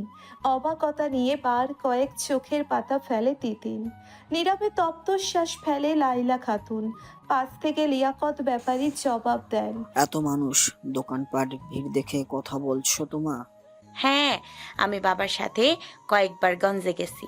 হাটে এরকম অনেক লোক আর মেলা দোকানপাটও। কত ভিড় ভাট্টা। সেবার বাবা নীল রঙের একটা ফোরক কিনে দিছিল আমারে, কিন্তু ওই হাট এইখানের মতো এত বড় আসছিল না। হাস্য উজ্জ্বল মুখে জবাব দেন লিয়াকত সাহেব, মা, এটা শহর, এখানে অহরহ এরকম লোকের সমাগম থাকে। গ্রামের বহু সংখ্যক লোক এখানে এসে পাড়ি জমায় পড়াশোনা কাজের তাগিদে। বহু বছর পূর্বে আমিও তো এসেছিলাম। শ্বশুরের কথা বুঝি বোধগম্য হলো প্রিহুলার। চোখ ঘুরিয়ে আবারও বাইরে তাকায় সে। বিশাল অট্টালিকা দালান কোঠা দেখে চমকায়। আশপাশ থেকে গিজগিজ গাড়ির হর্নের শব্দ ভেসে আসছে। এই প্রথম শহরে এসেছে পৃথুলা। এর আগে শহরের কত গল্প শুনেছে কেবল, আজ স্বচক্ষে দেখছে। লুকিং গ্লাসে প্রিহুলাকে দেখে হিয়ন। জানালার কাছে মুখ করে বসে আছে মেয়েটা। খোলা চুল দেখে বেশ খানিকটা অবাকই হয় সে। আসার সময়ও তো মাথায় ঘোমটা ছিল। বাতাসের তোড়ে উদ্ভ্রান্তের মতো চুল উড়ছে প্রিহুলার। হিয়নের অবাধ্য মনটা চাইছে ওই কালো মেঘ দিক না একটু ছুঁয়ে। পরক্ষণে ইচ্ছে দমে রাখে সে। মনকে সবসময় প্রশ্রয় দিতে নেই, নয়তো ঘোর সর্বনাশ বয়ে আনে। আকাশের নীলচে ধূসর বর্ণ মলিন হয়ে ক্রমেই আধারে ঘনীভূত হচ্ছে। সন্ধ্যের আয়োজন করছে অম্বর। গাড়ি ততক্ষণে চলে এসেছে কাঙ্ক্ষিত গন্তব্যে। দারোয়ান বড়সড় লোহার গেট খুলে দিতেই হিয়ন গাড়ি নিয়ে ভিতরে প্রবেশ করলো। সামনে প্রাসাদের মতো সাজসজ্জা বাড়ি। চারদিকে চলছে হাউজিং লাইট। দিনের আলোর মতোই যেন সব কিছু সুস্পষ্ট। প্রিহুলা অবাক থেকে অবাকতর হচ্ছে। এ কোন অচেনা রাজ্যে এসে পৌঁছল সে? ততক্ষণে গাড়ি থেকে নেমে দাঁড়ালো সবাই। কেবল হিয়ন বসে রইল গাড়ি গ্যারেজে রাখার জন্য। গাড়ি থেকে নেমে দাঁড়ায় প্রিহুলা। পাশে থাকা তিতিনের হাত চেপে ধরে। বিস্মিত স্বর নিয়ে বলে, এই প্রাসাদের মতো বাড়ি তোমাদের? প্রিহুলার কথা বলার ভঙ্গিমা দেখে খিলখিল করে হাসে তিতিন। মেয়েটা কি বোকা শোকা, নাকি এই প্রথম শহরে পা রাখাই তার কথার ধরন পাল্টেছে? প্রিহুলার কথা কর্ণপাত হয় হিয়নের। বরাবরের মতোই বিরক্তি ধরে। অধরে হাসি টেনে বলে তিতিন, ভাবি, এটা আমাদেরই বাড়ি। আর এখন থেকে তোমারও ভালো লেগেছে তো নতুন বাসা? বিস্ময়ে কথা বলতে ভুলে গেল প্রিহুলা। হাসতে হাসতে বাড়ির ভিতরে চলে যায় তিতিন। ততক্ষণে হিয়নের বাবা মা বাড়ির ভিতরে প্রবেশ করেছেন। লিয়াকত সাহেব যাওয়ার পূর্বে হিয়নকে কড়াকড়ি আদেশের স্বরে বলে গেছেন প্রিহুলার ব্যাগ সহ যেন ওকে ভিতরে নিয়ে যায়। হিয়নের এবার সত্যিই বিরক্ত ধরে যাচ্ছে। মিথ্যে একটা সম্পর্কে সত্যিকার অর্থে দায়িত্ব পালন করতে হচ্ছে তাকে। বাবাই কি জানেন না এটা নিছক নামমাত্র সম্পর্ক? কেবল মেয়েটার পড়াশোনার দায়িত্ব নিয়েছে মামনি। মুখে ঈষৎ রাগের আভা নিয়ে ব্যাগ হাতে নেয় হিয়ন। পরক্ষণে প্রিহুলাকে তাড়া দেয়, এই মেয়ে, আমার পেছন পেছন এসো। চট করে বলে ওঠে প্রিহুলা। এই জামাই দাঁড়ান। রেগে পেছন ফিরে তাকায় হিয়ন। ভ্রু কুঞ্চিত করে বলে, এসব কেমন অভদ্রের মতো ভাষা? তোমাকে কে শিখিয়েছে এমন উদ্ভট নামে ডাকার জন্য? ভীরু প্রিহুলা চুপটি করে দাঁড়িয়ে রয়। দৃষ্টি মেঝেতে পায়চারি করতে থাকে। রাগে লোকটার সঙ্গে কথা বলাও দেখা যাচ্ছে মুশকিল। সব কিছুতে একটা না একটা দোষ ধরিয়ে দিচ্ছে। মাথা নিচু রেখে কাপা স্বরে বলে সে, তাইলে কি বলে ডাকবো? প্রিহুলার প্রশ্নে থমকে গেল হিয়ন। সত্যিই তো, তাকে কি বলে ডাকবে মেয়েটা? সমস্ত ভাবনা মাথা থেকে ঝেড়ে ফেলে পরিশ্রান্ত গলায় বলল, যা খুশি ডেকো, এখন ভেতরে চলো। আপনি আমারে এই নে বলে ডাকেন কেন? খানিকক্ষণ চুপ করে দাঁড়িয়ে থেকে ভেতরে হাঁটা দেয় হিয়ন। মনে হচ্ছে আর কিছুক্ষণ এখানে থাকলে এই মেয়ে মস্তিষ্কের সব স্নায়ুকোষে তালগোল পাকিয়ে দেবে। অগত্যা প্রিহুলাও পেছন পেছন বাড়ির ভেতর ছোটে। লিভিং রুমে প্রিহুলার ব্যাগ রেখে নিজের রুমে ফ্রেশ হতে চলে যায় হিয়ন। লাইলা খাতুনের আদেশে প্রিহুলাকে তিতিন তার রুমে নিয়ে যায়। বিশাল রুমে চোখ আওড়ায় প্রিহুলা। মনে হচ্ছে আজ অবাকের রাজ্যে ঢুকে পড়েছে সে। বেশ গোছানো পরিপাটি রুম, দামি দামি আসবাবপত্রে সাজানো কক্ষ। খাটে বসে প্রিহুলাকে ফ্রেশ হওয়ার জন্যে তাড়া দেয় তিতিন। ব্যাগ খুলে সেখান থেকে নীল রঙের সালোয়ার কামিজ নিয়ে ওয়াশরুমে চলে যায় প্রিহুলা। ফ্রেশ হয়ে লিভিং রুমে চলে আসে হিয়ন। এই মুহূর্তে কড়া লিকারে 1 কাপ লাল চা চাই তার। গ্রাম থেকে এতটা পথ জার্নি করার দরুন শরীর একেবারে ক্লান্ত হয়ে এসেছে। খবরের কাগজ নিয়ে বসেছে লিয়াকত সাহেব। বাবার পাশে এসে বসে হিয়ন। রিমোট নিয়ে টিভি অন করে। বিকেলের নাস্তা সমেত প্রবেশ করে লাইলা খাতুন। ততক্ষণে তিতিন আর প্রিহুলা চলে আসে। কাউচে বসে গরম গরম পকোড়া হাতে তুলে নেয় তিতিন। ধীর গতিতে এগিয়ে গিয়ে সোফায় বসে প্রিহুলা। লাইলা খাতুন প্রিহুলার হাতে পকোড়া তুলে দিয়ে বললেন, কাল থেকে তিতিনের রুমে থাকবে তুমি। তিতিন কালকে হোস্টেলে চলে যাবে। তখন ওই ঘরটা ফাঁকাই পড়ে থাকবে। ব্যবহার করতে কোনো রকম অসুবিধে হবে না তোমার। মাঝে এসে সবাইকে চা দিয়ে গেল কাজের মেয়ে তুলি। কেমন সন্দিহান দৃষ্টি নিয়ে প্রিহুলাকে পরখ করলো সে। বেশভূষা বলছে গ্রাম্য কন্যা। লাইলা খাতুনের কথায় ভড়কে গেল প্রিহুলা। অকপটে বলল, একা থাকবো কেন? আমি আমার জামাইয়ের সাথে ওনার বাড়িতে থাকবো। সবে চা মুখে তুলছিল হিয়ন, মুহূর্তে ভয়ানক বিষম খেল সে। অপ্রতিভ লজ্জাকর পরিস্থিতিতে থমথমে হয়ে উঠল মুখ। ঘর ভর্তি লোকের সামনে কোথাও দৃষ্টি ফেলবার জায়গা খুঁজে পাচ্ছে না সে। কান দিয়ে রীতিমতো উত্তপ্ত ধোঁয়া ছুটছে। ইচ্ছে করছে মেয়েটার গালে ঠাঁটিয়ে চর বসিয়ে দিতে। বোধবুদ্ধি কি সম্পূর্ণটাই লোপ পেয়েছে তার? ব্যতিব্যস্ত হয়ে ছেলের মাথায় ফু দেন লাইলা খাতুন। তুলি দৌড়ে গিয়ে পানি নিয়ে আসে। মাথা ভন ভন করতে থাকে তার। কিসের স্বামী? কার ঘর? কি আবোল তাবোল বলছে এই মেয়ে? খালুস সাহেব কি এই বয়সে বিয়ে করলো? ভাই যে এখন বিয়ে করবে না সেটা সবাই অবগত। সবে ডাক্তার হয়েছে সে। কোথাও হিসেব গুলিয়ে ফেলে তুলি।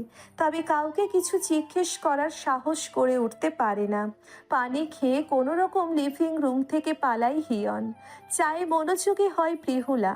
সে যে চরম বোকার মতো কথা বলে ফেলেছে এতে যেন তোয়াক্কাটুকু নেই। তিতির মুখ টিপে হাসছে। ভাই তার আচ্ছা মতো শিক্ষা পেয়েছে। সে মুহূর্তেই হিয়নের মুখখানি দেখার মতো অবস্থা হয়েছিল।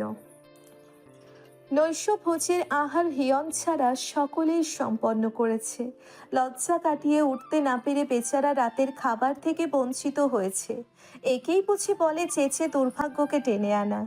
যা এখন হাড়ে হাড়ে অস্থি মজ্জায় টের পাচ্ছে হিয়ন। রাতে তিতিনের সাথে শুয়েছে প্রিহুলা। এপাশ ওপাশ করেও চোখে ঘুম ধরা দেয় না। নতুন পরিবেশ বলেই হয়তো। গ্রামে থাকলে এখন দুই ভাই বোন মিলে গল্প জুড়ে দিত। কত শত রাজা রানীর কাহিনী যে ভাইকে শুনিয়েছে প্রিহুলা তার ইয়ত্তা নেই। গল্প না শুনে প্রিহাল ঘুমাই না। আজকে তাহলে কি করে ঘুমাচ্ছে ভাইটা? মুহূর্তেই ভেতরে কষ্টরা হু হু করে ওঠে প্রিহুলার। অজানা এক খারাপ লাগার রিক্ততা ঘিরে ধরে তাকে। হাঁসফাঁস করে উঠে বসে সে। হেঁটে বাইরে চলে আসে। করিডোর পেরুতেই একটা রুমে আলো জ্বলতে দেখে স্থির দাঁড়িয়ে যায়। বাড়ির বাইরের দিকটা ব্যালকনি ছাড়া পুরো বাড়িটাই তো অন্ধকার। তবে এটা কার কক্ষ? শত ভাবনা নিয়ে রুমের দিকে এগোয়। ব্যালকনিতে দাঁড়িয়ে আছে হিয়ন। নিঃশব্দে এসে পেছনে দাঁড়ায় প্রিহুলা। কারো উপস্থিতি টের পেতেই ঘুরে তাকায় হিয়ন। মুহূর্তেই চোখে মুখে চরম রাগ ফুটে ওঠে তার। আজকে সন্ধ্যার হেনস্থার কথা মনে পড়ে যায়। মাথা নিচু করে দাঁড়িয়ে আছে প্রিহুলা। নিজের স্বামীকে কিছু বলতেও তার রাজ্যের ভয়। পাছে লোকটা আবার ভুল না ধরিয়ে দেয়। বেজায় রাগী পুরুষ কিনা সে। অনেকটা সাহস সঞ্চয় করে কাঁচুমাচু ভঙ্গিমা নিয়ে বলে প্রিহুলা, আমারে রাতের শহর দেখাইবেন? প্রিহুলার উদ্ভট কথাটুকু রাগের মাত্রা বাড়ায় হিয়নের। তাছাড়া এত রাতে তার ঘরে কেন এসেছে মেয়েটা? তিতিনকে ঘুমিয়ে রেখে এসেছে নিশ্চয়ই, নাকি নির্লজ্জের মতো তিতিনের অনুমতি নিয়ে এসেছে। এখন আবার রাতে শহর ঘোরার বায়না করছে। মেয়েটাকে উত্তর দেওয়ার মতো কোনো ভাষা খুঁজে পেল না হিয়ন। মস্তিষ্ক শূন্য লাগছে। সন্ধ্যের ঘটনা মনে হলেই তো মেয়েটা সহ্য হচ্ছে না। হিয়নের কঠোর চোখে মুখে ভয়ার্থ দৃষ্টি ফেলে তাকিয়ে আছে প্রিহুলা। ইতিমধ্যেই কয়েকটা ফাঁকা ঢোক গিলে নিয়েছে সে। পরিস্থিতি যে কোনো মুহূর্তে তাণ্ডব লীলা চালিয়ে দিবে।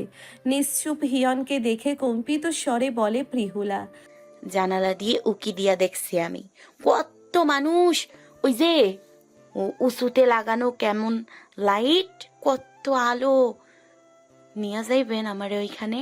ভীরু মেয়েটির কম্পনরত স্বরটুকু যেন হিয়নের রাগের আগুনে জলের মতো কাজ করলো। যথাসম্ভব স্বাভাবিক হলো সে। মেয়েটির মনে হয়তো তীব্র ইচ্ছেই জেগেছে রাতের শহর দেখার। সেই ইচ্ছেটুকু পূরণ না করে অযথা রাগ বাড়াটা বড্ড বেমানানি হবে মনে হলো। চোখ ঘুরিয়ে বাইরে তাকালো হিয়ন। রাত্রি প্রহর কম হয়নি, শুনশান বাতাস বইছে জানালা গলে। শহরের ভিড় কমে আসছে ধীরে ধীরে। ল্যাম্পপোস্টেগুলোই মাথায় ঝলমলে পিঙ্গল আলো নিয়ে দাঁড়িয়ে আছে। গোটা ধরিত্রীর আধার খোঁচাতে যেন তাদের আপ্রাণ চেষ্টা। এক মুহূর্তের জন্যেই অস্বাভাবিক এক ইচ্ছে জাগে হিয়নের মনে। জনমানব শূন্য রাস্তায় নিয়ন বাতির নিচে হাঁটলে মন্দ হবে না নিশ্চয়ই। সঙ্গে এই কিশোরী থাকলে কি মহা অন্যায় কিছু হবে? ভেতর থেকে কেউ বলছে এই মেয়েটির ছোট্ট ইচ্ছেটুকু তুমি পূরণ করতেই পারো। শুনছেন? প্রিহুলার ডাকে নিজের অলিক জগৎ থেকে বেরিয়ে আসলো হিয়ন। এখনো ঠায় দাঁড়িয়ে আছে মেয়েটা। হিয়নের উত্তরটুকু জানার জন্যেই হয়তো এই মুহূর্তে বাইরে যাওয়ার তীব্র বাসনা জাগলেও সেটা মাটি চাপা দিল সে। গলা ঝেড়ে কেশে বলল, যাও ঘুমাও। বাধ্য মেয়ের মতোই যেন মেনে নিল প্রিহুলা। মাথা কাত করে সাই জানালো, বাকি একটা টু শব্দও করলো না। রুমের দিকে এগুলো। ভ্রু কুঞ্চিত করে মেয়েটির হাবভাব দেখছে হিয়ন। কি চাইছে এই অবোধ মেয়ে? হিয়নের খাটে গিয়ে ধপাস করে গিয়ে শুয়ে পড়ে প্রিহুলা। মুহূর্তেই আশ্চর্যে নির্বাক হয়ে তাকিয়ে থাকে হিয়ন। পৃথিবী বুঝি তাকে কেন্দ্র করে ঘুরছে। দ্রুত রুমে ছুটে আসে সে। গম্ভীর রাগত্ব স্বরে বলে, এই মেয়ে, এখানে শুয়েছো কেন? ভয়ে এক প্রকার চট করে উঠে বসে প্রিহুলা। তার স্বামীটা যে এত কেন অনুরক্ত, প্রিহুলার যে ভয় করে সেটা কি লোকটা বোঝে না? প্রিহুলার গ্রামে একটা লাল ষাঁড় আছে। কি রাগ তার! ভয়ে কোনো ছেলে পেলে তার কাছে পর্যন্ত ঘেঁষতে পারে না। শিং দুটো নিয়ে তেড়ে আসে। সেই ষাঁড়টা থেকেও নিজের স্বামীকে বেশি রুষ্ট মনে হয় প্রিহুলার। কাপার স্বরে কোনো রকম তুতলিয়ে বলে, কেন? আমি আপনার বউ, এইখানেই তো ঘুমাবো। কথাটুকু বলে ফের বিছানায় শুয়ে পড়ে প্রিহুলা। হিয়নের বুঝতে বাকি নেই মেয়েটা একেবারে জ্ঞান শূন্য। সামান্যটুকু বোধবুদ্ধি থাকলে এই কথাটুকু বলতো না সে। অবশ্য মেয়েটা যতটুকু বুঝেছে কেবল সেইটুকুই বলে দিয়েছে। এই মুহূর্তে কিরূপ প্রতিক্রিয়া জানাবে হিয়ন? আপাতত মনে হচ্ছে মেয়েটিকে দ্রুত এই রুম থেকে বের করতে হবে। তিতির জেগে গেলে সর্বনাশ হয়ে যাবে। যেটুকু মান সম্মান অবশিষ্ট আছে সেটুকু এই মেয়ে খুইয়ে দিবে। প্রিহুলাকে তাড়ানোর উপায় অন্তর খুঁজতে থাকে হিয়ন। জোর করে তাড়াতে গেলে আবার কি বিপত্তি ঘটায় কে জানে। ঠান্ডা মস্তিষ্কে ভাবনার আসর বসায় হিয়ন। পরক্ষণে চট করেই বলে, রাতের শহর দেখবে? হকচকিয়ে উঠে বসে প্রিহুলা। চোখ জোড়া তার জলজল করে ওঠে খুশিতে। ওষ্ঠ ছড়িয়ে হেসে বলল, হ্যাঁ, দেখবো তো। এখন তো রাত 2টো বাজে, তুমি গিয়ে শুয়ে পড়ো। কথা দিচ্ছি কালকে নিয়ে যাব। খুশিতে লাফিয়ে ওঠে প্রিহুলা। যাক, অবশেষে রাজি তো হলো লোকটা। পা নামিয়ে খাট থেকে নেমে দাঁড়ায় সে। পরক্ষণে হিয়নকে জড়িয়ে ধরে। ভয়ানক চমকে ওঠে হিয়ন। দ্রুতই যেন ঘটে গেল সব। এরূপ পরিস্থিতির জন্যে মোটেও প্রস্তুত ছিল না সে। কয়েক সেকেন্ডের জন্যে হৃৎপিণ্ড থমকে গেল তার। সর্বাঙ্গ শিরশিরিয়ে প্রতিটি লোমকূপ জানান দিল ভয়ানক অনুভূতিটুকুর। কোনো মতে দ্রুত প্রিহুলাকে ছাড়াই হিয়ন।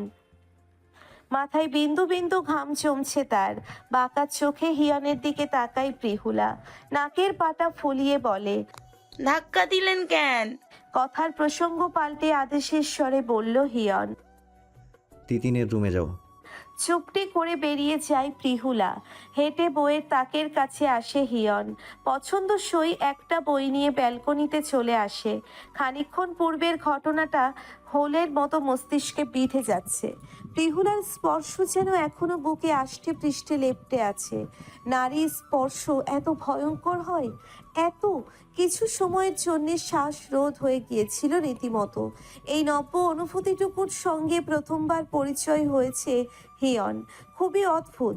বই রেখে দোলনায় গা এলিয়ে চোখ বুজে হিয়ন। বারংবার মনে হচ্ছে প্রিহুলা ওর বুকের সাথে লেপ্টে আছে এখনো। গায়ের ঘ্রাণটুকু খুব সূক্ষ্মতার সহিত লেগে আছে পাঁজরে। মাদকময় সেই সুভাষ ক্রমেই ঘোরের অতল গহ্বরে নিয়ে যাচ্ছে হিয়নকে।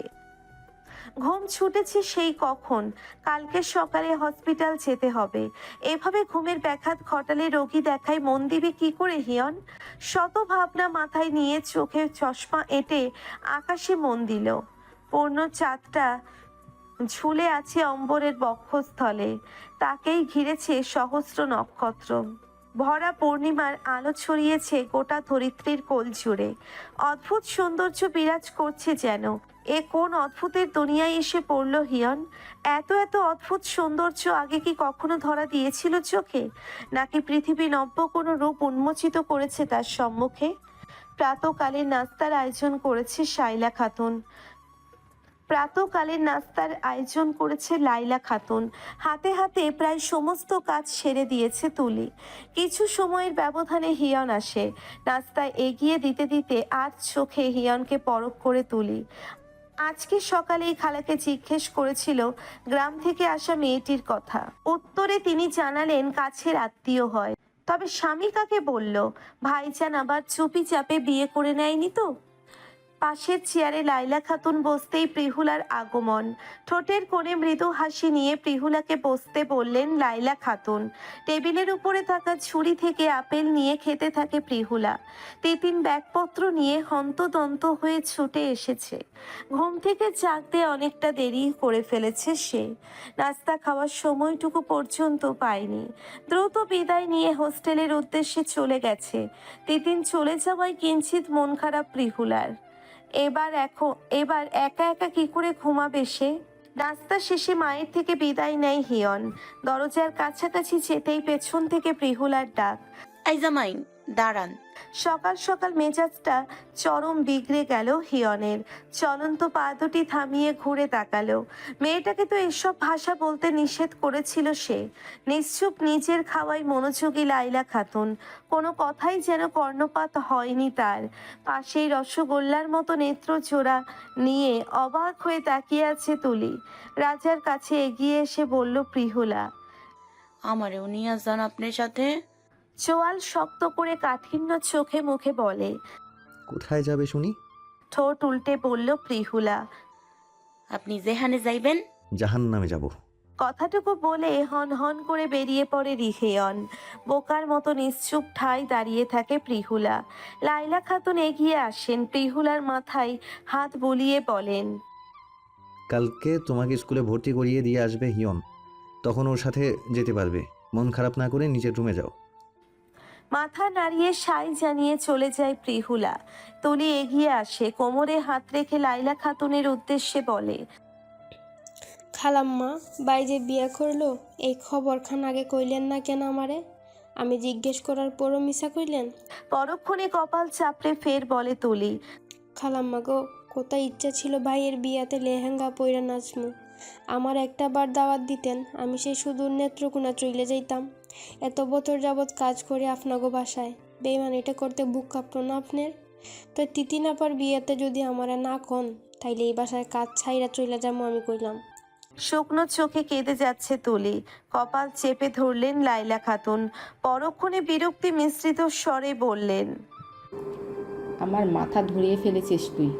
আগে চা করে নিয়ে আয়, তারপর দেখা যাবে কত নাচানো যায় তোকে। তুলি মুখ ভেঙচি কেটে কিচেনের দিকে ছোটে। রাতে ক্লান্ত হয়ে বাড়ি ফিরে হিয়ন।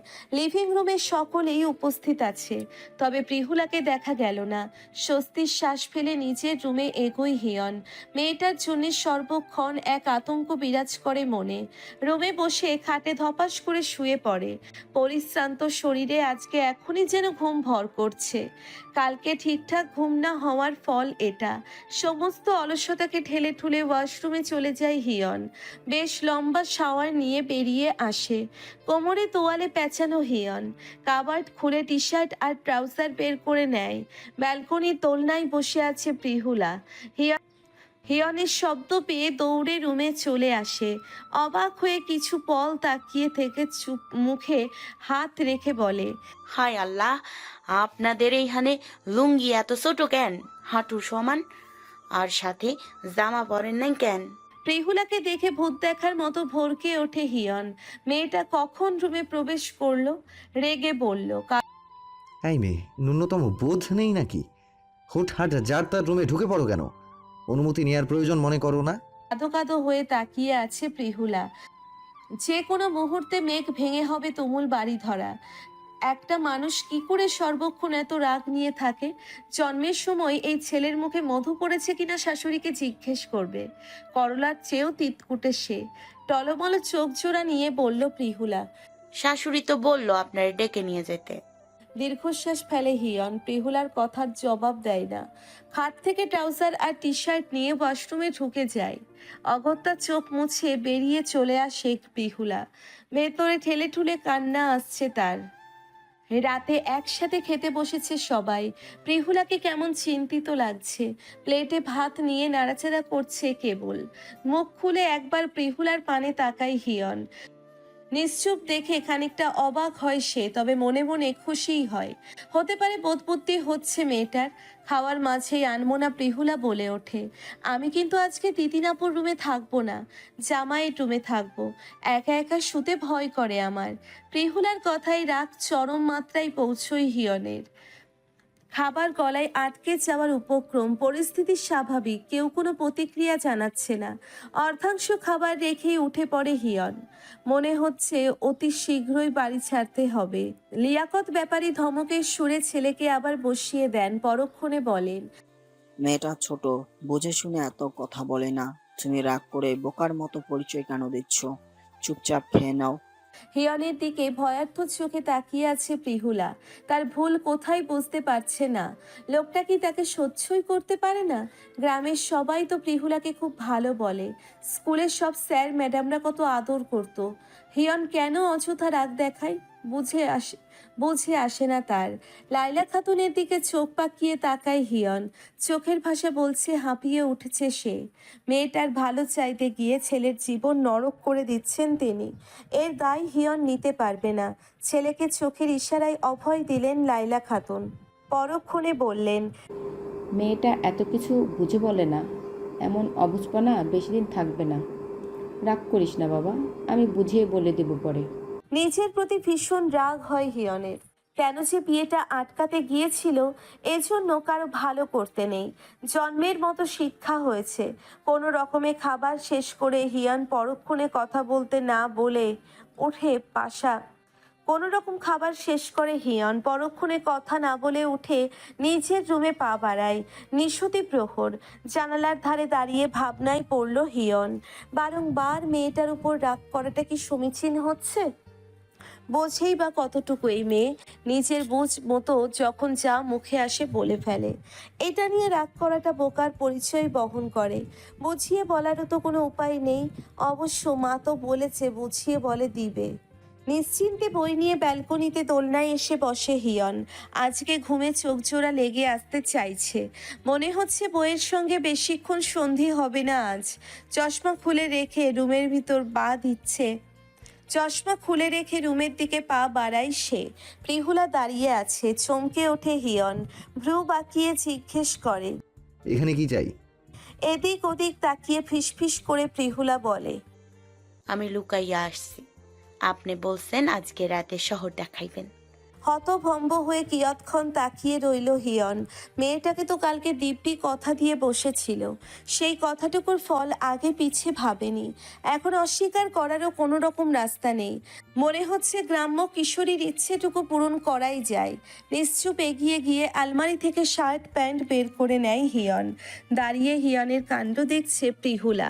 হাবভাবে বলছে নিশ্চয়ই তাকে নিয়ে রাতের শহর ঘুরতে বেরোবে লোকটা। মুহূর্তেই ভিতরে আনন্দের ঢেউ ঢেউ খেলে যায়। নিচের দিকে একবার দৃষ্টিপাত করে প্রিহুলা।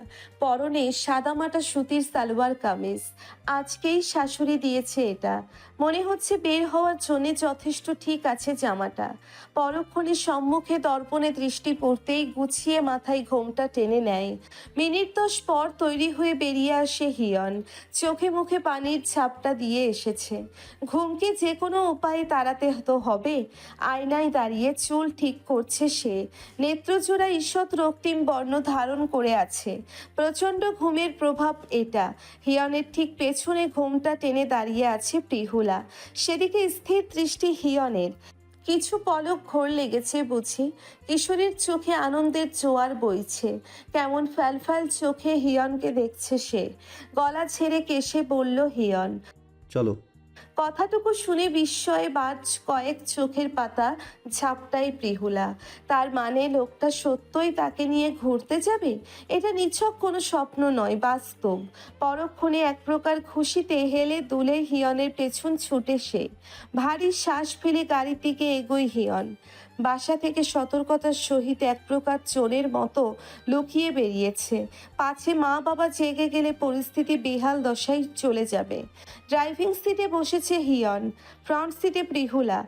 দারোয়ান রহিম মিয়া বেঘরে ঘুমোচ্ছেন। গাড়ি থেকে মাথা কিঞ্চিত বের করে ডাকে হিয়ন। গভীর রাত্রিরে কারো ডাকে ধরপড়িয়ে উঠে বসে রহিম মিয়া। হিয়নকে দেখে বেশ অনেকটাই অবাক হয়। কিছুক্ষণ ভাবনায় পড়ে সে। এটা আবার তার চোখের ভ্রম নয় তো? চোখ ডোলে নিয়ে ফের হিয়নের পানে তাকায়।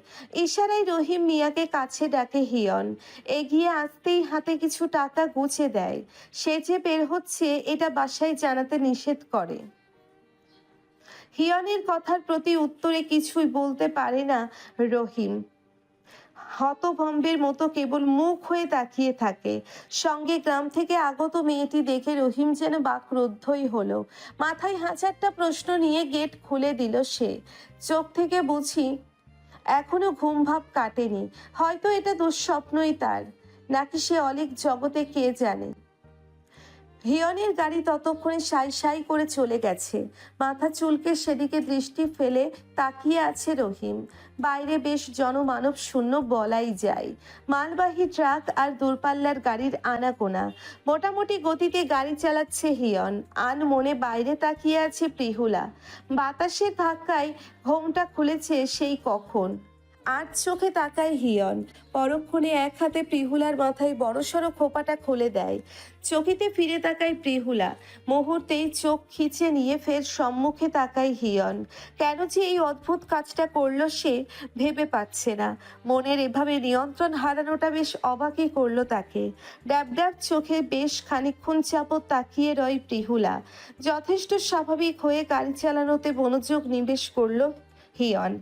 প্রিহুলাকে স্বাভাবিক করতে গলা ঝেড়ে কেশে বলল। খোপাটা আধো খোলা ছিল, তাই পুরোটাই খুলে দিলাম। বার কয়েক চোখের পাতা ফেলে আবারও হাত খোপা করে নেয় প্রিহুলা। অধরে হাসি নিয়ে বলে, দেখেন তো এইবার ঠিক আছে? ও নিজের অজান্তেই রাগ ওঠে হিয়নের। চওড়া কপালে পড়ে রাগের সূক্ষ্ম ভাঁজ। অমন অবস্থায় ভালো লাগছিল না একটুও। ওগুলো ছাড়া পেতেই কেমন কিশোরীর রূপ বেড়েছিল বহুগুণ। ভালো করে দেখার সুযোগটুকুও যে মিলল না। কথার জবাব দেয় না হিয়ান। চুপচাপ গাড়ি চালায়। গম্ভীর মুখে হিয়নের দিকে তাকিয়ে ফের প্রশ্ন ছুড়ে প্রিহুলা। আচ্ছা, আমরা কই যাইতাছি? জানি না।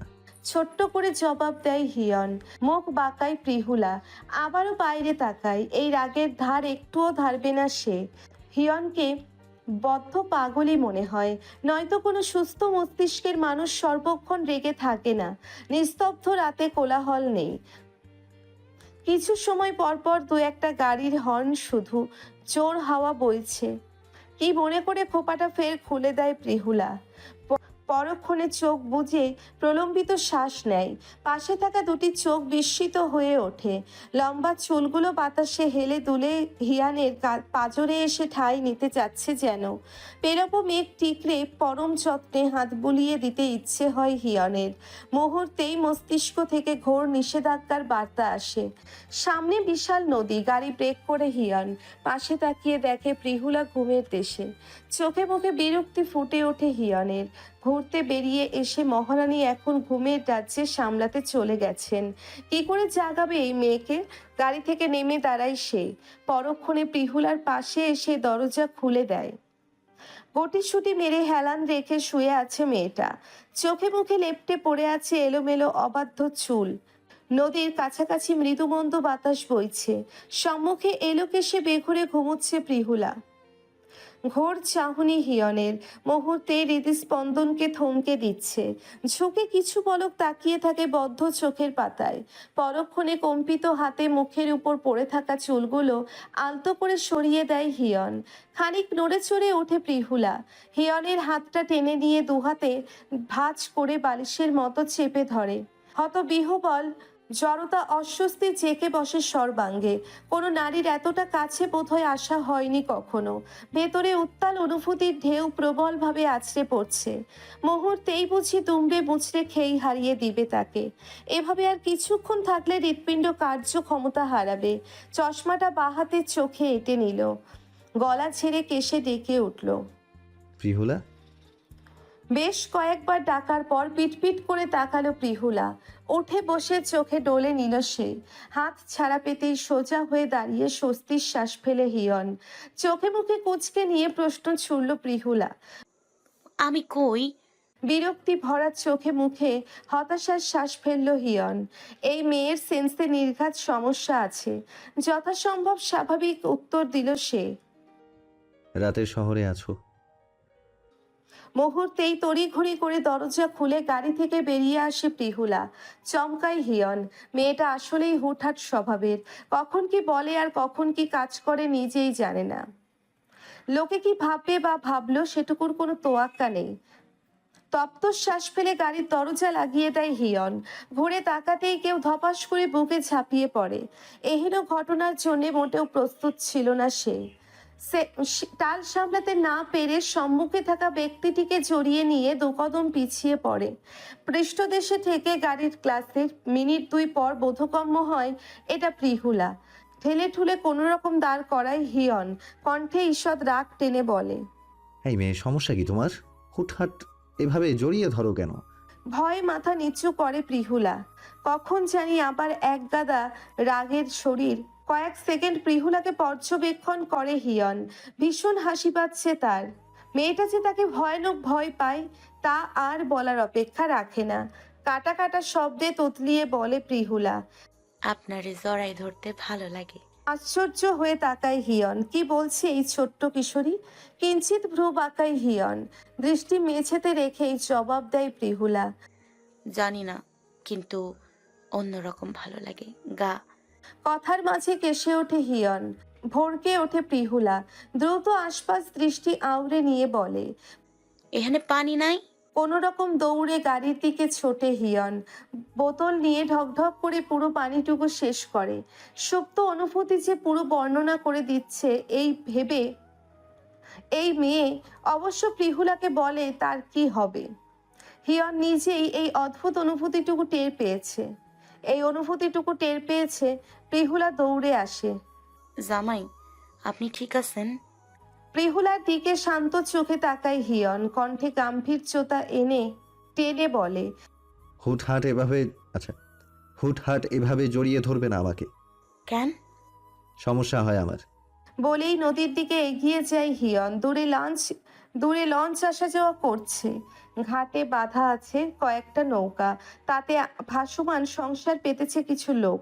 নীরব দৃষ্টি ফেলে দেখছে হিয়ন। তীর ছোট ছোট ঢেউ এসে বিলীন হচ্ছে। চোখ বুজে বেশ খানিকক্ষণ নদীর ফলাফল ধ্বনি শুনছে সে। হঠাৎ প্রিহুলার কথা মনে পড়তেই চোখ মেলে তাকালো সে। ঘুরে পিছনে তাকাতেই খেয়াল হলো প্রিহুলা নেই। এক মুহূর্তের জন্য হৃদস্পন্দন থেমে যায় হিয়নের। ফাঁকা হয়ে আসে বক্ষস্থল। দৃষ্টি এদিক সেদিক ছুটতেই দূরে আটকে যায়। প্রিহুলা দিব্যি নদীর তীরে অল্প পানিতে নেমে হাঁটছে। ওড়নাটা বালির উপর পড়ে গড়াগড়ি খাচ্ছে। চোখ বুজে স্বস্তির শ্বাস ফেলে হিয়ন। দৌড়ে সেদিকে এগিয়ে যায়। ওড়নাটা হাতে নিয়ে ছেড়ে প্রিহুলার সামনে আসে। বাড়িয়ে দিয়ে বলে, এটা ফেলে এসেছো কেন? হিয়নের দিকে দৃষ্টিপাত করে প্রিহুলা। চোখ ছোট ছোট করে বলে, অন্য সামলাইতে পারি না, ওইটা আপনার কাছেই থাকুক। দীর্ঘশ্বাস ফেলে ওড়নার নিজ গলায় পেঁচায় হিয়ন। সেটা দেখে খিলখিলিয়ে হেসে ওঠে প্রিহুলা। মুগ্ধ চাহনি হিয়নের। এ যেন এক টুকরো জলমলে চাঁদের কিরণ নেমে এসেছে শান্ত নদীর জলে। হাঁটু ছুঁই ছুঁই কুন্তল নিয়ে নগ্ন পায়ে জলে হাঁটছে কিশোরী। স্থির দৃষ্টি হিয়নের। ইশারায় হিয়নকে ডাকলো প্রিহুলা। আনমনা হয়ে ধীর পায়ে এগিয়ে আসে সে। খানিকটা পানি হাতে নিয়ে হিয়নের মুখে ছিটায় প্রিহুলা। সম্বিত ফিরে পায় হিয়ন। চশমা ঘোলাটে হয়ে আসে তার। পরক্ষণে খুলে পকেটে পুরে নেয় সেটা। প্রিহুলার কাছে এগিয়ে গিয়ে হাত চেপে ধরে বলে, পানি ছেটালে কেন? এখন যদি আমি তোমায় এই জলে নাকানি চুবানি খাইয়ে দেই, শক্তি দিতে পারবে তুমি আমার সঙ্গে? নিজের বদ্ধ হাতের দিকে অপরাধীর দৃষ্টি ফেলে তাকিয়ে আছে প্রিহুলা। ভয়ে সেধিয়ে যায় একদম। কেন যে বারংবার ভুল করে বসে সে। বরাবরের মতো হেসে ওঠে হিয়ন। প্রিহুলাকে হাত টেনে নিয়ে তীরে উঠতে উঠতে বলে, ঠান্ডা লেগে যাবে, বাসায় চলো। বাড়িতে ফিরতে ফিরতে সময় গড়িয়েছে মধ্য রজনীতে। অনেকবার বলা সত্ত্বেও প্রিহুলা তিতিনের রুমে যায়নি। নাছর বান্দার মতো হিয়নের রুমে শুয়েছে। মেয়েটার অবাধ্যের মতো আচরণ দৈনন্দিন জীবন দুর্বিষহ করে দিচ্ছে যেন। কথা ছিল গ্রাম থেকে ফেরার পর এই মেয়ের ছায়াও মারাবে না হিয়ন। মেয়েটা তো উল্টে আরো জড়িয়ে ধরে যাচ্ছে। এর একটা বিহিত করতে হবে। এভাবে চলতে থাকলে বাড়িতে থাকা দায়ী হয়ে যাবে। খাটে শুতেই ঘুমের অতল সায়রে ডুবেছে প্রিহুলা। চোখে মুখে বিরক্তি নিয়ে তাকিয়ে আছে হিয়ন। মেয়েটাকে কি করে বের করবে এখন? কোলে তুলে তিতিরের রুমে নিয়ে গেল, যদি জেগে যায়। পাশে চেঁচামেচি করে সারা বাড়ি না মাথায় তোলে। খানিকক্ষণ পায়চারি করে হিয়ন। ঘড়িতে সময় ভোর 3:40। কাটায় কাটায় 9টায় হসপিটালের উদ্দেশ্যে বের হতে হবে তাকে। এক্ষুনি না ঘুমালে সারাদিনের জন্য মস্তিষ্ক সচল এসে শুয়ে পড়ে হিয়ন। পুরো খাটটা একাই নিজের দখলে নিয়ে নিয়েছে মেয়েটা।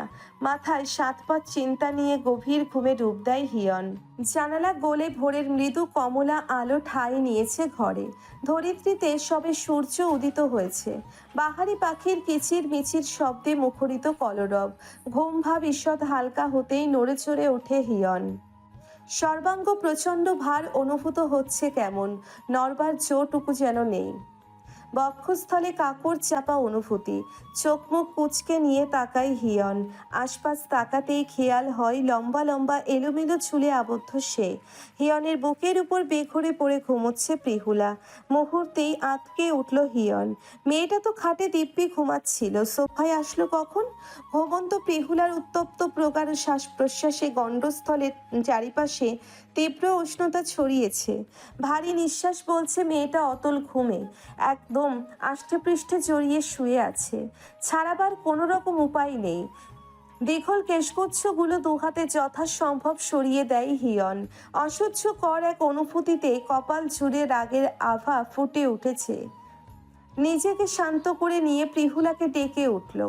ঘুমন্ত প্রিহুলা খানিক নড়ে চড়ে দুহাতে আরো জড়িয়ে দিল হিয়নকে। ঘড়ির কাঁটা সকাল 7টা। প্রিহুলাকে কোনো রকম ঠেলে ঠুলে উঠে বসে হিয়ন। পিটপিট করে তাকায় প্রিহুলা। চোখ দুটো ভীষণ রকম রক্তিম হয়ে আছে। পরক্ষণে হিয়নের গায়ের উপর ঢলে পড়ে সে। রাগে মাথার রগ ফুলে ওঠে হিয়নের। মাত্রই তো জেগে ছিল মেয়েটা, এত তাড়াতাড়ি কি করে আবার ঘুমিয়ে গেল? দীর্ঘশ্বাস ফেলে প্রিহুলাকে কোলে তুলে নেয় হিয়ন। খাটে শুইয়ে দিয়ে ওয়াশরুমে চলে যায়। সকালে তুলিকে নিয়ে প্রিহুলার খোঁজ করেছিলেন লাইলা খাতুন। তিতিনের রুমে খোঁজে না পেয়ে খবরটা বলে যায় তুলি। মেয়েটা যে হিয়নের রুমে ঘুমিয়েছে তা আর বুঝতে বাকি নেই লাইলা খাতুনের। পাশে চেয়ারে বসে খবরের কাগজে মনোযোগী লিয়াকত সাহেব। স্ত্রীর চিন্তিত মুখখানা দৃষ্টিগোচর হয়নি তার। গলা ছেড়ে কেশে বললেন তিনি, ছেলেকে যখন বিয়ে করিয়েই ফেলেছ তখন আগে পিছু কিছু ভাববার প্রয়োজন নেই। ছেলে যদি ধীরে ধীরে সব মেনে নেয় তাহলে সংসার করতে দাও তাকে। গ্রামে কি কথা দিয়ে এসেছো সেটা মাথায় রাখবার প্রয়োজন নেই। স্বামীর প্লেটে পরোটা তুলে দিতে দিতে বললেন লাইলা খাতুন, তোমার ছেলে নিজেই রাজি নয় এই সম্পর্কে।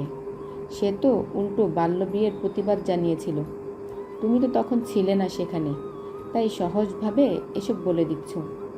মেয়েটার কথার বলার ধরন দেখেছো? বাচ্চা একটা, হাতে পায়ে বড় হলেই যে সংসারের উপযোগী তেমন নয়। খবরের কাগজ রেখে খাওয়ার মনোযোগী হলেন লিয়াকত সাহেব। স্ত্রীর কাছ থেকে সমস্ত কিছুই শুনেছেন। নিয়তির হয়তো অন্য কিছু ছিল, নয়তো দুর্ঘটনাবশত তার ছেলের সঙ্গেই কেন মেয়েটির বিয়ে হবে। একটু পরোটা ছিঁড়ে মুখে পুরে বললেন তিনি। ছেলে রাজি না থাকলে তো এখানে আর কিছুই করার নেই। তুমি যা কথা দিয়ে এসেছো সেটাই হবে তবে। তপ্ত শ্বাস ফেলে চেয়ারে বসলেন লাইলা খাতুন। চিন্তা এখনো তার কপাল জুড়ে আনমোনা হয়ে বললেন তিনি। হিয়নের সঙ্গে কি মেয়েটার ডিভোর্স করিয়ে দেব? পড়াশোনার দায়িত্ব তো নিয়েছি। চিন্তা এখনো তার কপাল জুড়ে আনমোনা হয়ে বললেন তিনি। স্ত্রীর কথা শুনে খাওয়াই মনোযোগী লিয়াকত সাহেব স্ত্রী হলেন। পাশে থাকা গ্লাস থেকে পানি খেয়ে বললেন। তারপর কি ভেবেছো মেয়েটাকে এখানে আটকে রাখতে পারবে? হিয়নকে স্বামী মানছে সে। এই বাড়িটা স্থায়ী শ্বশুর বাড়ি ভেবে বসে আছে। তোমার দিয়ে আসা কতটুকু তো আর সে জানে না। বিয়ের আসবে যে বড় বদলেছে সেইটুকু অজানা। এইটুকু মেয়ে বোঝই বাকি। ডিভোর্স করাতে গিয়ে দেখলে পরিস্থিতি আরো বিগড়ে গেল তখন। কথাগুলো বলতে বলতে উঠে দাঁড়ান তিনি। কর্মক্ষেত্রে পৌঁছতে হবে তাকে। কিছু সময়ের ব্যবধানে হিয়ন আসে। ছেলের দিকে তাকিয়ে হতাশ দৃষ্টি ফেলেন লাইলা খাতুন। পরক্ষণে নাস্তা তুলে দেন প্লেটে। ফেলার ফলের জুস নিয়ে আসে তুলি। আর চোখে তাকিয়ে থেকে বলে। ভাবি কি এখনো জাগে নাই ভাইজান? তুলির কথায় বিষম খেলো হিয়ন। যথাসম্ভব নিজেকে সামলে নিল। কোনো হেলদোল নেই লাইলা খাতুনের। হতাশ গলায় ছেলেকে প্রশ্ন শুনলেন তিনি। প্রিহলা কি তোর রুমে? মায়ের কথাই অপ্রতিভ হলো হিয়ন। বিষয়টা স্বাভাবিক হলেও আপাত দৃষ্টিতে খুবই দৃষ্টিকটু লাগছে। মেয়েটা জোরপূর্বক আমার রুমে ঘুমিয়েছে মামুনি। অনেকবার বলা সত্ত্বেও তিতিনের রুমে যায়নি। কিছুই করার ছিল না আমার পক্ষে। কথার প্রসঙ্গ পাল্টালেন লাইলা। আজকে তো মেয়েটাকে স্কুলে ভর্তি করিয়ে দেওয়ার কথা। এভাবে বসে থাকলে দিন দিন সময় গড়াবে, কাজের কাজ কিছুই হবে না। যত দ্রুত সম্ভব ভর্তি করিয়ে দিলে ভালো হবে। পরোটা খেতে খেতে উত্তর দিল। বললেই তো আর হয়ে যায় না, এখানে কাগজপত্রের ঝামেলা আছে।